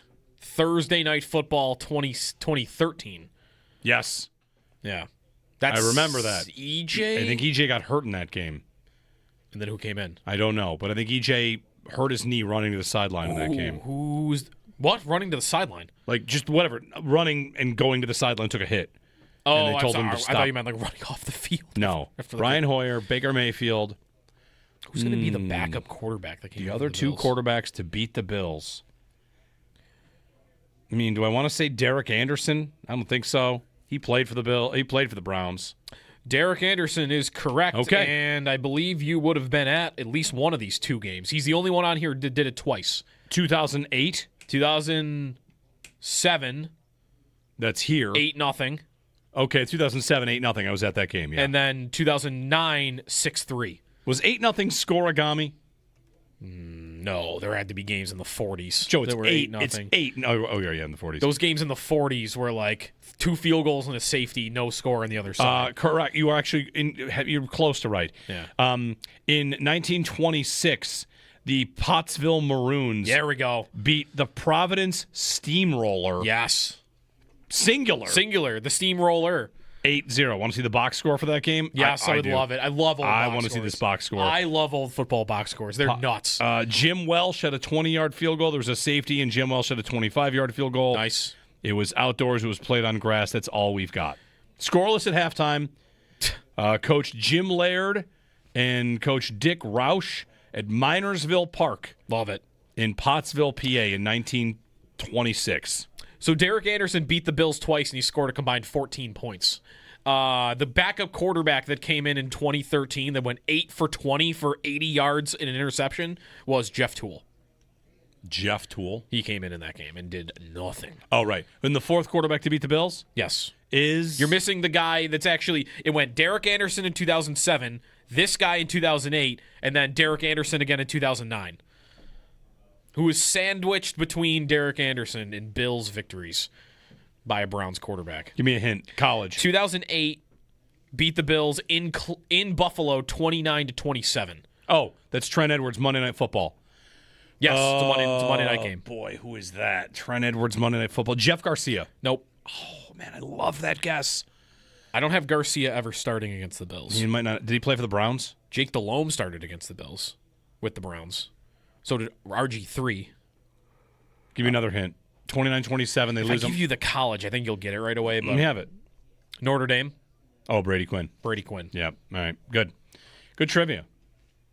29-27. Will Shadur Sanders join the list? I'm pretty Find sure out Sunday. The 29-27 game, the Bills got to like the 40-yard line, ran 3 times, and tried to kick a game-winning field goal and lost because they missed. Lindell missed. Run, kick. Come on, that can't be right. That's 100%. Run, kick. Hold on one second. I got the play-by-play. I got to go to this. Yeah. Who's the coach? Jaron. Of course it was. Check it out. Check out that box score. Trent is the quarterback. Jaron's the coach. They lose on Monday Night Football here, wearing their dark blue uniforms, I believe. The dark blue World League uniforms. You got it? Let's load in here. 4th quarter. So it would have been the Bills' final drive? Yeah, they missed a field goal. Okay, here we go. Lindell missed a kick. They've got the ball. Listen to this. 1:03 on the clock. Yeah. The Bills are down by 2. This is the same sport that we watch the Bills play now. They're at the Browns' 34. So already it's a 52-yard field goal. At the 30. They're at the 34 with 1:03 to go. Marshawn Lynch for 2 yards. Timeout Browns. Yeah. They tricked Jaron. That's what they did. They're calling timeouts to get the ball back. Just get another first down. Lynch up the middle, 2 yards on second down and 8. 3rd and 6. This one. I'm so glad I wasn't on the radio back then. Yeah. 49 seconds left. It's 3rd and 6. They ran Marshawn Lynch for 1 yard. Yeah. And then missed the field goal and lost. Yeah. Same sport. What idiot once said the drought was more fun than this? Listen. That is unbelievable. How about all your... Third and 6, they ran it. Let's remember the majesty of Highmark Stadium. Oh, yeah, it's hosted to moments like that one. Who's the offensive coordinator then? Ooh, it's not Turk Schonert because he got fired in the preseason, maybe around then. It's going to be Brad Childress. No, that's not right. It's one of the most offensive play calls I've ever discovered. Kevin Gilbride. It's... Who is it? Did you find it? Computer's going very slow. I'm not sure I'll get it by the end of the show. I'll look it up. The 2008 Bills offensive coordinator is where we ended up here. Yeah. It was Turk Schonert. Oh, it's Turk Schonert. Yeah, you had the first name you said was right. He got fired the following year in the preseason. Yes, I remember that. They had a preseason so bad they fired their OC. What a time. Same team. What a time to be alive. Same team. All right. We're back tomorrow. Thanks.